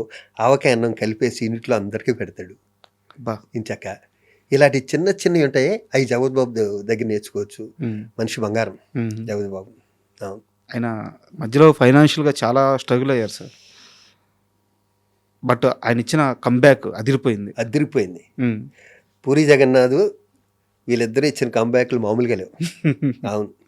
మీరు టచ్లో ఉన్నారా ఆ సమయంలో జగపతి గారితో? ఇప్పుడే ఫోన్ చేయటం ఏదైనా అవసరం పుట్టుగా మనం ఎవరిని డిస్టర్బ్ చేస్తాం. ఇండస్ట్రీలో కాంబినేషన్ ఉంటే యాక్ట్ చేయటం, లేదంటే ఏదైనా పని ఉంటే ఏదైనా అవసరం ఉంటే ఫోన్ చేయటం తప్పితే రెగ్యులర్గా అంటే శ్రీకాంత్ నేను, భరణి నేను, అలీ నేను, ఇలా బ్యాచ్ ఉంటుంది అంతే. అండ్ ఇందాక శ్రీకాంత్ గారిని ఎందుకు పక్కన పెట్టమన్నానంటే అదేం స్నేహం సార్, బావా అది బ్లడ్ రిలేషన్ మించిపోయింది మీరు. ఏంది ఆ స్నేహం? ఏంది? ఎలా అంత బాగా ఎలా ఇష్టం? ఒకళ్ళంటే ఇష్టం. మా ఇద్దరికి బిజినెస్ లేవు, ఎప్పుడు మా ఇద్దరికి బిజినెస్ లేవు. అవును, మా ఇద్దరి మధ్యన కూడా పెట్రోల్ షోలు పెట్టేశారు ఇప్పుడు చాలాసార్లు, మీ ఇద్దరం పట్టించుకోలేదు అంతే. కాబట్టి ఇంతకాలం ఉన్నాం. నాకు ఇంకోసారి చెప్తున్నా, శ్రీకాంత్ ఒక్కడే ఫ్రెండ్ కాదు. వాళ్ళ ఇంట్లో శ్రీకాంత్ అత్తయ్య కానీ, మావయ్య కానీ, శ్రీకాంత్ మదర్ కానీ, శ్రీకాంత్ బ్రదర్ కానీ అందరూ క్లోజ్. దానివల్ల ఎక్కువ మీ ఇద్దరి మధ్య మర్చిపోలేని ఒక ఇన్సిడెంట్ ఏదన్నా కావాలి? కొన్ని వందలు ఉన్నాయి, కొన్ని వందల ఇంటర్వ్యూలో చెప్పేసాను, బోలెన్ ఉన్నాయి. నాకు ఒక్కటి కావాలి అంటే మా వ్యూవర్స్ కోసం, ఇదిరా వాళ్ళిద్దరి మధ్య బాండింగ్ అనే ఒక ఇన్సిడెంట్ ఉంటుంది కదా సార్, ఒకరికొకరు తోడుగా నిలబడింది ఏదో ఒక సందర్భంలో, అలాంటి ఒక ఇన్సిడెంట్ కావాలి. నాకు చాలా పెద్ద గుర్తు చేసుకోకూడదంటే ఇది లింకులు ఉంటుంది దీంట్లో, దగ్గర లింకులు చెప్పాల్సి వస్తుంది. పెద్ద యాక్సిడెంట్, 13 రోజులు కోమా. 20 రోజు తర్వాత నేను మధురనగర్లో ఉండేవాడిని, ఒక డూప్లెక్స్ హౌస్లో. అది ఏమైందంటే, నేను వస్తున్నాను, ఇంట్లో వాళ్ళు కంగారు ఉంటుంది కదా, మా మదరో మా అత్తగారో తెలీదు, కీ పడేశారు. ఇప్పుడు ఇంట్లోకి వెళ్తాను లేదు, నేను స్ట్రెచ్చర్ మీద తీసుకొచ్చాను దీని మీద. ఇంట్లోకి వెళ్ళటానికి లేదు. పాలు కొట్టే పగిలే తాళాలు కూడా కదా, మొత్తం డోర్ తీసే అంతే కదా. సెక్యూరిటీ లాక్కుంటుంది కదా, అలాంటిది. వీడు ఎంత ముందోడంటే ఈ పక్క గేట్ ఎక్కి మనిషి అందదు, అక్కడి నుంచి పడితే అయిపోతున్నాయి. 4వ అంతస్తునే ఉండేది. దాన్ని పట్టుకుని మొత్తానికి పైకెక్కి ఆ డోర్లోంచి వెనక నుంచి మెయిన్ గేట్ దగ్గర, మెయిన్ డోర్ దగ్గరికి వచ్చి ఆ లోపల లాక్ ఓపెన్ చేశాడు. నేను అన్నా, రే నేను బతికి వచ్చాను రా, నువ్వు వెళ్ళిపోయాడు రా హాస్పిటల్కి, ఎందుకు వచ్చింది అన్న. ఎందుకంటే నేను అక్కడ పట్టుకున్నారు. అలాగా హాస్పిటల్ నుంచి వచ్చినప్పుడు ఫస్ట్ పడుకుంటాడుగా. అవునవును, ఆయన చూడలేకపోతున్నారు. అది చూస్తుంటే లోపల తాళాలు తీసుకురండి, ఒకటి అమీర్పేట వెళ్ళండి, ఒకటి అక్కడికి వెళ్ళండి, ఇక్కడికి వెళ్ళండి అంటున్నారు. ఏది వెళ్ళినా 1 అవర్ పడుతుంది. అవును, గ్రేట్. నా గురించి అది ప్రాణాలకి రిస్క్ వేయటం. అది నేను చాలా ఈజీగా చెప్పేస్తాను, ఇలా వెళ్ళాడు అలా తీసుకొచ్చాడని. అది 4 అంతస్తులు ఎక్కడ ఉంటే మాట 4 అంతస్తులు కాదు, అంటే డ్యూప్లెక్స్ కదా, 3 అంతస్తు 4 అంతస్తు కదా. 3వ అంతస్తు నుంచి 4వ అంతస్తు బాల్కనీకి వెళ్ళి అక్కడి నుంచి దూకి ఆ తలుపు తీసుంది, అక్కడి నుంచి కిందకి మెట్లు దిగి వచ్చి ఈ మెయిన్ డోర్ తీశాడు. Hats off. సూపర్. పోలీ ఇలా చెప్పుకునే అవకాశం వచ్చింది, ఆడితే ఎప్పుడు చెప్పలే. ఇప్పుడు అలీ గారితో ఎలా ఉంది సార్ మీ రిలేషన్? సూపర్. మీ ఇద్దరు ఒకళ్ళంటే వాళ్ళు కమల పిల్ల అనుకుని అలీ నేను. అందుకే సార్ అడిగింది. మీ ఇద్దరు మొన్న కృష్ణారెడ్డి గారి సినిమాలో 2 days 2 hours గెలిచిపోయింది మా ఇద్దరికి. ఎందుకంటే ఆ యూనిట్తో మాకున్న అనుబంధం, మా శరత్, మా సుచిత్ర, మా డాన్స్ మాస్టర్ సుచిత్ర, అందరినీ చూసి ఉప్పొంగిపోయాం ఇద్దరం. అవును, చాలా. ఆ 2 రోజులు మాకు 2 నిమిషాల్లో గడిచిపోయింది సార్. అండ్ ఇప్పుడు ఒక సీరియస్ ఇష్యూ సార్, ఇప్పుడు ప్రజెంట్ కూడా నడుస్తుంది. శివాజీ గారు ఒక ప్రెస్ మీట్లో ఆడవాళ్ళు వేసుకునే బట్టల గురించి మాట్లాడారు. దాంట్లో కొన్ని తప్పుడు పదాలు దొర్లారు, వెంటనే క్షమాపణ చెప్పారు. మరోవైపు దీనికి అనసూయ గారు వచ్చి యాడ్ అయ్యి ఆ వర్షం చెప్పుకుంటూ వచ్చారు. అసలు ఈ మొత్తం ప్రాసెస్ ఎటో వెళ్ళిపోయింది, ఇండస్ట్రీ చేతుల్లో నుంచి వెళ్ళిపోయి అది రకరకాలుగా తిరిగేస్తుంది అనమాట. ఏం నడుస్తుంటే మీరు ఏం అబ్జర్వ్ చేశారు ఇక్కడ? ఎవరిది తప్పు అంటే మనం జడ్జి చేయొచ్చా చేయకూడదా? నేను చెప్పలేను, కానీ ఇద్దరికీ మాట ఒకటి చెప్పిన, ఇద్దరు నాకు కావాల్సిన వ్యక్తులే, ఇద్దరికే చెప్పిన, నోట్లోంచి బయటకు మాట చాలా జాగ్రత్తగా ఉండాలి కదా. వన్స్ బయటికి వెళ్ళిపోయాక, పబ్లిక్లోకి వెళ్ళిపోయాక ఎవరి కాళ్ళు పెట్టేసి ఇంకా ఎవరి కాళ్ళు ఇష్టం వచ్చేట్టు మాట్లాడేస్తున్నారు, అసలు దారుణంగా మాట్లాడుతున్నారు. ఇద్దరు ఏం చేయాలంటే, ఫస్ట్ వాళ్ళ బర్త్డేలు వస్తాయి కదా, నాకు ఇద్దరు పరిచయం ఉంది కాబట్టి వాళ్ళ బర్త్డేలకి ఒక 100-150 రగ్గులు తీసుకుని బట్టలు లేకుండా రోడ్డు పక్కన పడుకుంటారు కదా పాపం, లేని వాళ్ళు వీళ్ళును, వాళ్ళందరికీ కప్పేసి వచ్చేస్తే ఈ పాపరక్షణ జరిగిపోద్ది, అది కూడా ఊరుకుంటారు. అది నేనైతే అదే కోరుకుంటున్నాను. నాకు ఇప్పుడు వచ్చిన ఐడియా ఏంటంటే, ఓల్డ్ సిటీ నుంచి ఇక్కడ దాకా ఇద్దరు ఫైనాన్షియల్గా వెల్ సెటిల్ కదా, ఇద్దరూ మంచోళ్ళే. అంతే, వెళ్ళి హ్యాపీగా ఎవరైతే బట్టలు లేకుండా రోడ్డు పక్కన పడుకున్నారో వాళ్ళందరికీ ఆ బర్త్డేలు లేకపోతే పిల్లల బర్త్డేలు వస్తే నన్ను కూడా రమ్మంటే నేను వస్తాను. నేను ఒక 50 రగ్గులు నేను కూడా స్పాన్సర్ చేసి వాళ్ళతో పాటు నేను కూడా కప్పొస్తాను. నా బర్త్డేలకు ఎప్పుడు నేను చేసే పని అది. ఈ క్యాన్సర్ హాస్పిటల్ ఉంది కదా, అక్కడ అందరికీ నేను బట్టలు పెడతాను, అందరికీ భోజనం పెడతాను. అది శివాజీ రాజా గారిని ఫైనాన్షియల్గా కాపాడింది బుల్లితెర, వెండితెర, లేకుంటే ముందు జాగ్రత్తగా కొనిపెట్టుకున్న ఆస్తుల? 3 ఒకటి చెప్పాలి. 3 నిజంగా చెప్పనా, నేను బుల్లితెరలో చేసిన తక్కువే. నన్ను కాపాడింది నిజంగా చెప్పాలి అంటే, ఒకటే చెప్పాలంటే, నన్ను కాపాడింది వ్యవసాయం.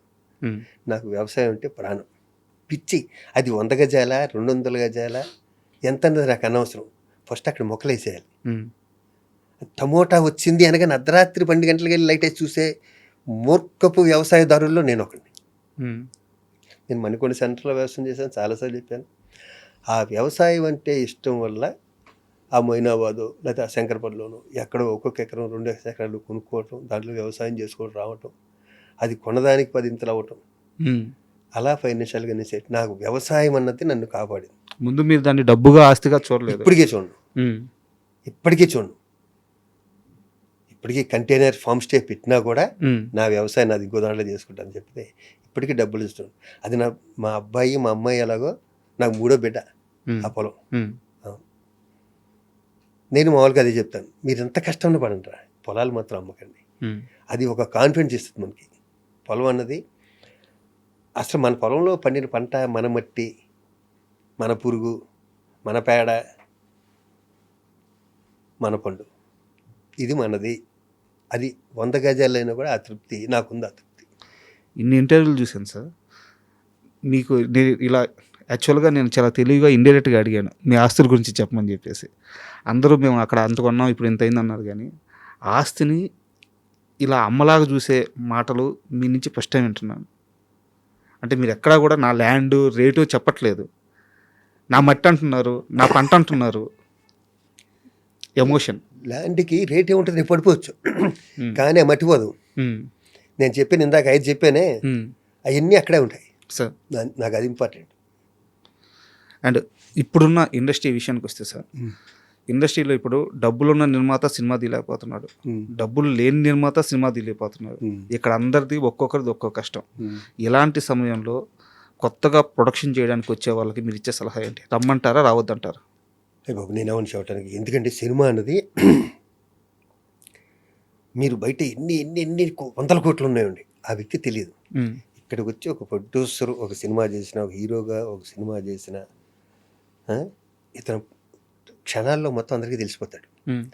ఇది అసలు ఇది విచిత్రమైన మీడియా. ఇది ఇక్కడున్న పాపులారిటీ ఎక్కడ ఉండదు, ఇదే రోజు ఒక సినిమా గురించి టికెట్లు పోలీసులతో దెబ్బతిని అన్నీ చేసినోడే రేపు పొద్దున వీడి సినిమా రిలీజ్ అయితే వీడి కోసం ఇంకొకటి ఎవడో దెబ్బలు తింటుంటాడు. అలాంటి మీరు కళ్ళారా చూసేసినవి అన్నీ. సినిమా తీస్తాను అని వచ్చినోడిని వద్దని చెప్పడం నేనేమనండి కదా. ఇక్కడ ఎంతమంది బాగుపడ్డారు, ఎంతమంది రామానాయుడు గారిని ఇన్స్పిరేషన్గా తీసుకుని ఎంతమంది రాలేదు, చిరంజీవి గారిని ఇన్స్పిరేషన్ తీసుకుని ఎంతమంది రాలేదు. ఇక్కడ వద్దని చెప్పడానికి నేనేమన్నా, రావాలనే అంటాను, కానీ నేను దీన్ని ఎవరు జాగ్రత్త వాళ్ళు. అంతగా నేను ఎప్పటికీ తిను సినిమా. రేపు మా అబ్బాయి తీసుకుంటే నాకు అభ్యంతరం లేదు, అది వాళ్ళ ఇష్టం. ఎందుకంటే నేను చాలా ప్రొడ్యూస్ చేశా, బోలెని టీవీ సీరియల్ చేశాను, నాకు ఒక్క దాంట్లో లాభం రాలేదు. అవార్డులు వచ్చినాయి, అవార్డులు వచ్చినాయి, కరెక్ట్ 8 నంది అవార్డులు వచ్చినాయి. అవును, ఒకటి సినిమాకి కళ్ళుకి వచ్చింది, ఇంకో 2 సినిమాలకు వచ్చింది, మిగతా అవార్డు. దాంట్లో డబ్బులు పోగొట్టినా కూడా తృప్తుంది. అవును. అండ్ సారీ సార్, ఇందాక మీరు ఆ ఘటన గుర్తు చేసుకోకూడదు అని చెప్పి మాట అన్నారు. సో బట్ నాకు ఒక క్వశ్చన్ ఉంది, దాని మీద అడగాల్సి వస్తుంది. అదే యాక్సిడెంట్లో మీ కారు డ్రైవరు ఆయన చాలా దెబ్బలు తర్వాత కాలంలో చనిపోయారు. ఆయన 2-3 ఏళ్ళు అయింది. ఆయన కుటుంబానికి శివాజీ రాజా గారు చేసింది ఏంటి? ఆ కుటుంబాన్ని అడగాలి మీరు, మాకు యాక్సెస్ ఉండదు కదా సార్. మీరు ఆ కుటుంబాన్ని అడగాలి కదా, వాళ్ళు ఏం చెప్తే అదే నిజం కాదు సార్. మాకు ఇప్పుడు యాక్సెస్ తక్కువ, ఇప్పుడు వాళ్ళు ఎవరో తెలియదు. నేను ఫోన్ నెంబర్లు ఇస్తాను, హ్యాపీగా మీరు మాట్లాడి శివాజీ రాజా గారు మీకు ఏం చేశారని మీరు అడిగితే వాళ్ళే చెప్తారు. చేసిన మంచి చెప్పండి సార్. తను ఒక మాట అన్నాడు ఒక ఇంటర్వ్యూలో, మా నరేష్, నాకు శివాజీ రాజు గారు అన్న వ్యక్తి దగ్గర నేను పనిచేయలేదు, దేవుడి దగ్గర చేశాను. నా దగ్గర జాయిన్ అయ్యి 1 month 2 months అయింది, అప్పుడే పెళ్లి చేసుకొచ్చాడు పెచ్చోడు. ఓకే, ఎంత మంచోడో చెప్పడానికి వీలు లేదు అసలు. ఇన్స్టెంట్ సిటీలోకి వచ్చేసాం, అయిపోయింది. సిటీలోకి వచ్చాక పడుకున్నాడు, నిద్రపోయాడు. చాలా కష్టపడ్డాడు. మిస్సెస్ అతన్ని పాపం 23 ఏళ్ళు 24 మహాతల్లి ఎంత కష్టపడిందో అతనికి. ఇంకా ఆఖరిగా ఇక్కడ ఒక మంచి పని ఎప్పుడు గుర్తుపెట్టుకోవాలి. ఆఖరిగా అతను చనిపోతాడు అనుకో 6-7 నెలల క్రితం నేను క్లబ్లో ఆల్రెడీ వైస్ ప్రెసిడెంట్ చేశాను, ఫిల్మ్నగర్ క్లబ్లో చేసి మళ్ళీ అందరూ వైస్ ప్రెసిడెంట్గా ఉంచోమన్నారు, నేను ఉంచున్నా. మా తమ్ముడు బండ్ల గణేష్ వచ్చి, అన్న నువ్వు లాస్ట్ టైం చేసావు కదా, ఇప్పుడు నాకు ఛాన్స్ అన్నాడు. అది కాదురా, లాస్ట్ టైం హైయెస్ట్ మెజార్టీ నిలబెట్టాను, నన్ను గెలిపించారా, మళ్ళీ ఉండమంటున్నారు వైస్ ప్రెసిడెంట్ కదా అన్నాను. లేదు లేదు నేను ఉంటాను అన్నాడు. ఓ పని చేద్దాం, పక్కన స్కూల్ ఉందిరా, నేను 5 లక్షలు ఇస్తాను, నువ్వు విత్డ్రా అయిపో. అన్న నేను 5 లక్షలు కానీ ఎక్కువ ఇస్తాను, నువ్వు విత్డ్రా అయిపోతావు అన్నాడు. సరే నువ్వు ఎలా చెప్తే అలా అన్న. ఆ స్కూల్ దగ్గరికి నేను, శ్రీరాము, గణేష్ ఎవరెవరు మొత్తానికి ఆ స్కూల్ దగ్గరికి వెళ్తే, సార్ మాకు చాలా ఫండ్స్ ఉన్నాయి సార్ అన్నాడు. పక్కన ఆనుకుని ఉంటుంది. అంటే బాత్రూమ్ ఏమన్నా ఏదైనా కట్టించి, నేనేంటంటే బండ గణేష్ వాళ్ళ ఫాదర్ పేరు పెడదాం, పాప మా డబ్బులాగే. ఓకే ఓకే, మా ఇద్దరి మధ్యన అండర్స్టాండింగ్ అది, నుంచో వద్దు అంటానికి. అన్నాక టక్కనే ఇల్లు గుచ్చేశారు. మీ డ్రైవర్ అప్పుడు పోయి మంచి పని ఒక 2.5 lakhs తనకి ఇచ్చేసి ఇంకో 2.5 lakhs పాప పేరు మీద వేసేద్దాం. ఫస్ట్ 2.5 lakhs ఇచ్చాం, ఇంకో 2 ఎవరికైనా ఇద్దామని. లేదు 5 లక్షలు తనకి ఆయన గణేష్ అనేటికి అతను చనిపోవడానికి 6 నెలల ముందు 7 నెలల ముందు. ఓకే. ఇది చెప్పడానికి కారణం ఏంటంటే బండ్ల గణేష్ అన్న వ్యక్తి కూడా హెల్ప్ చేశాడు. నేను దాని నుంచి ఎలక్షన్ నుంచి బయటకు వచ్చాను. ఓకే. అది ఒక మంచి నిర్ణయం, ఒక మంచి కాజ్ కోసం చేస్తున్నాను. సార్ ఇప్పుడు మీరు చెప్పిన ఈ సందర్భం చూడండి, ఎంత అందంగా ఉంది. మీరు తగ్గారు, అవసరం ఉన్న మనిషిని గెలిపించారు, పోటీగా వచ్చిన మనిషి చేత మంచి చేపించారు. ఎంత అందంగా ఉంది. అది పైగా మధ్య రిలేషన్ వేరు. ఇప్పుడు గణేష్తో నేను ఏ విషయంలోనూ పోటీ పడలేను, మాటలతో అతనితో పడలేను. నేను 0 మాటలు కదా. ఏ విధంగా నన్ను ఓడిస్తాడు మాటలతో, కానీ ఎలా అయినా కానివ్వండి. దాని ముందే ఓడిపోయి 5 లక్షలతో పంచి ఓడిపోయి బయటకు వచ్చేయడం బెటర్ నాకు అనిపించింది అప్పుడు. అంటే నా ప్రశ్న ఏంటంటే సార్, ఒక సిచ్యువేషన్ని ఇంత అందంగా హ్యాండిల్ చేసిన శివాజీ రాజా తనకంత ఆప్తుడైన నాగబాబు గారికి ఎందుకు వ్యతిరేకంగా పోవాల్సి వచ్చింది? అది తప్పు. చెప్పానుగా, నన్ను అజాత శత్రువు అని చాలామంది అంటారు. మూవీ ఆర్టిస్ట్ అన్నది లేకపోతే, నేను దాంట్లో ఏలి పెట్టకపోతే నేను నిజంగా అజాత శత్రువుని, ఇంకా చాలా బిజీగా ఉండేవాడిని కదా. దాంట్లో ఏలి పెట్టాక ఏమవుతుందంటే, మనల్ని కొడితే మళ్ళీ కొట్టకుండా ఉండలేకపోతున్నాం అక్కడ. మీకు అర్థమవుతుంది. మనల్ని ఒక మాట అంటే ఇంకో మాట అనకుండా ఉండలేకపోతుంది, నమ్మేస్తుంది. ఈ రోజులు ఎలా అయిపోయిందంటే రేపు మర్చిపోతాడు, అది వేరే విషయం.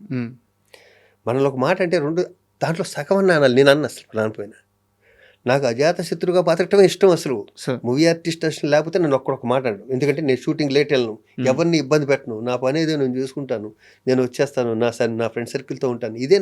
ఇదే నాకు చెప్పారు. నిన్న నైట్ చంద్రమహేష్ గారికి కాల్ చేశాను, ప్రేయస్ రావి డైరెక్టర్. ఇట్లా శివాజీ రాజా గారితో కూర్చుంటున్నాను, ఏమన్నా తెలిస్తే చెప్పండి సార్ అంటే, బంగారం అండి, ఎంత తప్పిస్తాడంటే పక్కన ఎవరికన్నా మంచి సీన్ పడితే అద్భుతంగా నటిస్తుంటే ఆయన ఉండి నాదేందో చెప్పండి, నేనేం చేయాలో చెప్పండి, ఇంకా బాగా చేయాలి ఆ తపన. కానీ డైరెక్టర్ ఏమైనా చెప్తే చేసుకోవడం, కానీ పని చేసుకోవడం, వెళ్ళిపోవడం.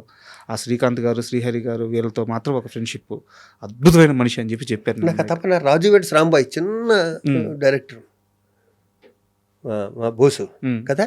నేను అతను కూడా ఇంకేమైనా చేయనా, నువ్వు 100% ఓకేనా అతను కూడా అడుగుతా. అవును, నిన్న నాకు అర్థమైంది నిన్న. ఎందుకంటే వాళ్ళు ఒక క్యారెక్టరు ఒక 7-8 నెలలు కష్టపడి రాసి క్యారెక్టర్ ఎలా ఉండాలో ఒక ఇమాజినేషన్లో ఉంటారు, దాంట్లో ఉంటారు. మనం వెళ్ళి దాన్ని చెడగొట్టకూడదు. అతని స్థాయి వరకు చేసుకుంటానికి వెళ్ళటానికే ప్రయత్నించాలి. పైగా ఇప్పుడు ఫిల్మ్ కాదు, ఒకప్పుడు ఫిల్మ్ ఉన్నప్పుడు నేను రిహార్సల్ చేస్తే నన్ను తిట్టేవారు. మా బ్రహ్మానందం వైవీజీ అయితే, అబ్బా ఈ పిల్లోడితో వచ్చింది, అబ్బా నుంచో పెట్టి చంపేస్తాడు 10 రిహార్సల్స్ అంటే. నాకు ఏంటంటే ఫిల్మ్ వేస్ట్ చేయటం భయం, టైము ఫిల్మ్ 2 వేస్ట్ చేయాలి. షార్ట్కి వెళ్ళాక ఫిల్మ్ వేస్ట్ అవుద్ది. ఇప్పుడు లేదు, కానీ పెర్ఫెక్ట్గా షాట్ వచ్చే వరకు. అది అన్ని షాట్లు కాదు, కొన్ని మనకంటూ ప్రతి సినిమాలో మనకంటూ 2-3 సీన్స్ ఉంటాయి బా కదా. ఆ 2-3 సీన్లు బాగా చేయటం, ప్రతి సీన్ బాగా చేస్తే 2-3 సీన్లు కనిపించవు. ప్రతి సీన్లోనే అలా ఉండాలి. మనకి ఎక్కడ ఇంపార్టెన్స్ వస్తుందో అక్కడ మనం ఏంటో నిరూపించుకోవాలి. అది సో అదే అంటే సినిమాల పరంగా అంత ఎఫర్ట్స్ పెడతారు, రిలేషన్లు కాపాడుకోవడానికి అంత కష్టపడతారు. ఎందుకు ఈ మూవీ ఆర్టిస్ట్ అసోసియేషన్ వల్ల కొన్ని బంధాలు? నేను వెళ్తాను నాబాబు దగ్గరికి హక్ చేసుకొచ్చేస్తాను, మనం కూడా చెప్పారు కానీ ఆల్రెడీ మధ్య వ్యక్తిని పంపించాను, నవ్వాడంట. వెళ్ళి ఒకసారి నాగబాబు ఒక్కడే కదా, మా పద్మ గారు కానీ అందరూ.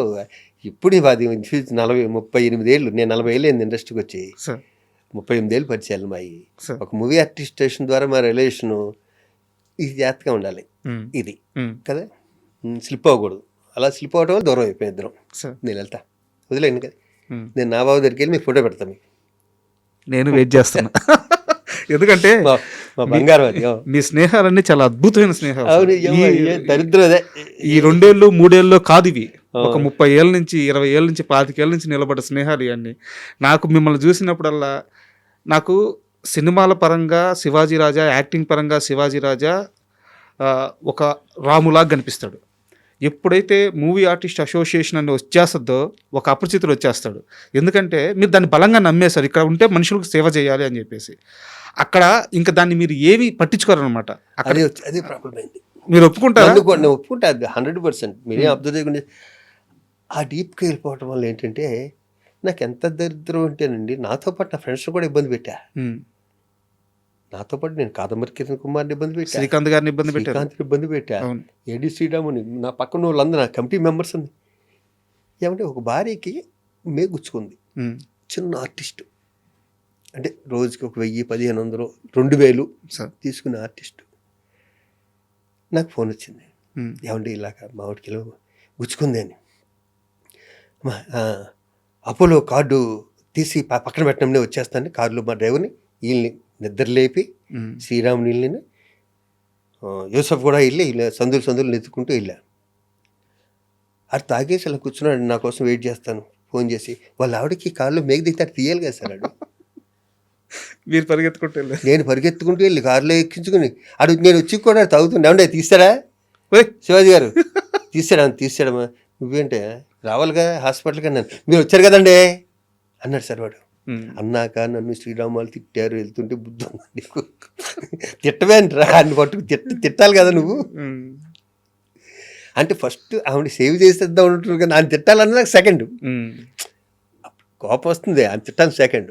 అలాగే ఎవరికి ముళ్ళు గుచ్చుకొని వెళ్ళేవాడిని. మరి ఏ బ్యాక్గ్రౌండ్ లేకుండా వచ్చిన నన్ను ప్రెసిడెంట్ అక్కడ యునానిమస్గా చేయటం అన్నది కూడా ఎన్ని చేయటం వల్లగా, లేకపోతే చేయరుగా. సార్. అంతేగా, ప్రెసిడెంట్ 2 సార్లు సెక్రటరీ, ట్రెజర్లు, వైస్ ప్రెసిడెంట్లు అన్నీ చేశానంటే సార్, వితౌట్ బ్యాక్గ్రౌండ్ వచ్చి ఏమీ చేయకపోతే ఎందుకు చేస్తారండి? అప్రోచ్. ప్రతి వాడికి చెప్పానుగా, ఉమ్, ప్రతి వాడికి నా దగ్గర రావాలంటే చాలా ఈజీ వాళ్ళకి. సార్. అవును. ఒకసారి మీరు అంటే ఇది ఏ నీడ్ కోసం వెళ్ళారో నాకు తెలియదు. ఆ, ప్రభాస్ గారిని ఈవెంట్కి రమ్మని పిలవడానికి వెళ్తే, ఆ. ఎందుకు డార్లింగ్, అయ్యేది 2 కోట్లే కదా, నేను ఇచ్చేస్తా అన్నారు. అన్నాడా? చూసా, ఇలాంటి వ్యక్తులు బోలంత మంది ఉన్నారు. ఏ సందర్భం సార్ అది? ఇదే ఓల్డ్ ఏజ్ హోమ్కి. ఆ. ఓల్డ్ ఏజ్ హోము ఉమ్, ఇన్ని మంచి పనులు చేస్తున్నావు కదా శివాజీ, ఓల్డ్ ఏజ్ హోమ్ ఎందుకని గోల్డ్ ఏజ్ హోమ్ అని పెట్టి ఉమ్, మా ఎస్వి కృష్ణారెడ్డి గారు నా చాలా ఇష్టం, మా ఇద్దరు రిలేషన్, ఆయన కూడా తీసుకొచ్చి ఆయన దీంట్లోకి ఉమ్, ఉమ్, ఉమ్. తీసుకొచ్చి ఆయన వైస్ ప్రెసిడెంట్ చేసి నేను ఆయన కూడా ఇబ్బంది పెట్టాను దీంట్లో. అంటే ఏ సందర్భంలో అడిగారు మీరు ఈవెంట్కి అదే రమ్మని? చిరంజీవి గారిని వెళ్ళి వచ్చేసాక, ఆ. చిరంజీవి గారి డాలస్లో ప్రోగ్రామ్ చేసాం. ఓకే. ఒక 30 మంది ఆర్టిస్టులు తీసుకెళ్ళి నేను ప్రెసిడెంట్గా ఉండగా చేసి వచ్చాక ఇంకో ప్రోగ్రామ్ చాలు, వెంటనే ఇంకో ప్రోగ్రామ్ దేనికి వేరే వాళ్ళు లండన్లోనే ఎక్కడో ఒప్పుకున్నారు. సార్. ఎవరు ఒప్పుకుంటే ప్రభాస్ గారు వస్తే మేము తెస్తామండి ఉమ్, ఒక ప్రోగ్రామ్ కోటి. ఇలా నాకు మహేష్ బాబు గారు అసలు ఒప్పుకోడు కదా, ఆయనతో కూడా ఒప్పించా. ఉమ్, వెంటనే ఈయన ఎందుకు ఆ డబ్బులు ఇచ్చేస్తాను డార్లింగ్, 2 కోట్లు. ఇంతసేపు డిస్కషన్ కూడా లేదు, ఎలాగైనా ఒకటే ముక్క, ఉమ్, ఇదిగో ఈ ప్రోగ్రామ్ చేశాను, చిరంజీవి గారిని పట్టుకుని మీరు వస్తే ఎంత వస్తుంది, ఎందుకు నేను ఇస్తాను కదా, మంచి పనే కదా మీరు చేసేదని. ఉమ్, అన్నీ పోగొట్టేసుకున్నాం తెలుసా. ఈగోలికి పోయి అసోసియేషన్లోను ఈ పట్టి ఓల్డ్ ఏజ్ హోమ్ వచ్చేసేది. సార్. ఏం ఆఫీస్ కూడా అలాగే ఉంది, ఏ మార్పు లేదు, అన్నీ అయ్యాయి, ఉమ్, అవుతాయి. పాజిటివ్గా ఉందో ఎందుకు అవ్వు సార్. కదా. ఇప్పుడున్న అసోసియేషన్ గురించి మీరు అడగొద్దన్నారు, నేనేం అడగట్లేదు. అడుగు. ఒకటే ఒక క్వశ్చన్, ఉమ్. మాకి సొంత ఎందుకు అడగొద్దన్నా చెప్పనా, ఆ, మోహన్ బాబు గారి వాళ్ళు అడగొద్దన్నా. ఆయన నన్ను విపరీతంగా నమ్మి నన్ను సెక్రటరీని చేశాడు. ఉమ్, నేను ఎంత కష్టపడ్డానో మోహన్ బాబు గారు చూశారు. ఉమ్, మోహన్ బాబు గారు ఎలా ఫండ్ తీసుకొచ్చాడో కొట్టారు, నేను చూశాను ఉమ్, కదా. ఉమ్, ఉమ్, వాళ్ళ తాలూకు మనుషులు ఉన్నారు కాబట్టి నేను అడగొద్దాను. నేను ఆయన దగ్గర గౌరవం పోగొట్టుకోకూడదు, అడిగి ఓకే కదా. వాళ్ళకి చేయలేనే ఉంది, ఉమ్, పక్కన తొప్పడాగాలు ఉంటారు కొంతమంది, ఉమ్, వాళ్ళకి ఏమీ తెలియదు, వాళ్ళు సినిమాల్లో కనిపించరు, ఎక్కడో కనిపించరు. ఉమ్, వాళ్ళు మాటలు నమ్మొద్దని మాత్రం నేను చెప్తాను మా ఫ్యామిలీకి. ఉమ్. అవును, బాగుపడుతుంది, అప్పుడు అసోసియేషన్ బాగుపడుతుంది. అంతకన్నా ఒక్క మొక్క కూడా నేను చెప్పను. శివాజీ రాజా కొత్తగా సినిమాలు చేసి కొత్తగా పేరు తెచ్చుకొని కొత్తగా గుర్తింపు తెచ్చుకోవాల్సిన అవసరం లేదు. కానీ సినిమా అంటే ఒక ఫ్యాషన్ ఉంటుంది కదా, సినిమా అంటే ఒక పిచ్చి ఉంటుంది కదా. ఇప్పుడున్న పరిస్థితుల్లో ఈ అవకాశం నాకు వస్తే బాగుండేది, ఈ డైరెక్టర్ని కలద్దామా, వీళ్ళని అడుగుదామా, ఇలాంటి ఆలోచనలు ఏమన్నా వస్తున్నాయా? మీ దాకా వచ్చిన సినిమాలు చేసుకుంటే చాలు అనుకుంటున్నారు? రాత్రి వంశీ గారికి సన్మానం జరిగింది సార్. పెద్ద వంశీ గారికి. నన్ను పిలిచారు. నేను మామూలుగా సన్మానాలకి వాటికి వెళ్ళను, అసలు నాకు చేస్తానన్నా కూడా వెళ్ళను సార్. అది బద్ధకం అనుకోండి, ఇంకోటి అనుకోండి, ఏదైనా అనుకోండి. నేను బెంగళూరులో ఉండగా, కర్ణాటకలో ఉండగా నాకు ఫోన్ వచ్చింది, సార్ పెద్ద వంశీ గారికి ఇలా సన్మానం, నేను వస్తాను 8వ తారీఖు సార్, 4వ తారీఖు సన్మానం సార్, నేను 100% వస్తాను ఆయన గురించి. మీరు ఏళ్ళలో పెడితే నాకు వేలు గుర్తొస్తుంది. ఇదిగో ఇదే ఆ మహానుభావుడు చేసిన పని. సరే ఏమైనా సరే 4వ తారీఖు ఆయన దగ్గరికి వెళ్ళాలని 4వ తారీఖు ఫంక్షన్కి వెళ్ళాను. ఆ ఫంక్షన్లో నేను ఒక ఆయన గురించి మాట చెప్పాను. నేను ఇండస్ట్రీలోకి ఇద్దరినే దృష్టిలో పెట్టుకొచ్చా. ఒకటి జంజాల్ గారు, రెండు సార్. పెద్ద వంశీ గారు. సార్. అప్పట్లో నాకు వాళ్ళిద్దరే కనిపించేవారు. హ్మ్. పెద్ద వంశీ అన్న వ్యక్తిని నేను క్యారెక్టర్ అడిగా. సార్. ఈ రోజు వరకు జంజాల్ గారిని కానీ ఈ 40 ఏళ్ళలో నేను ఒక వ్యక్తిని ఈ రోజు వరకు క్యారెక్టర్ అడగలేదు. అడగలేదు. అదే మాట్లాడాను అక్కడ. హ్మ్. అందుకని చెప్పాను ఈ రోజు వరకు. మీరు ఇందాక అన్నారు వాళ్ళకి ఫోన్ చేసి వీళ్ళు ఫోన్, నాకు అవసరమే లేదు, నాకు వచ్చింది చేస్తా హ్మ్. కదా.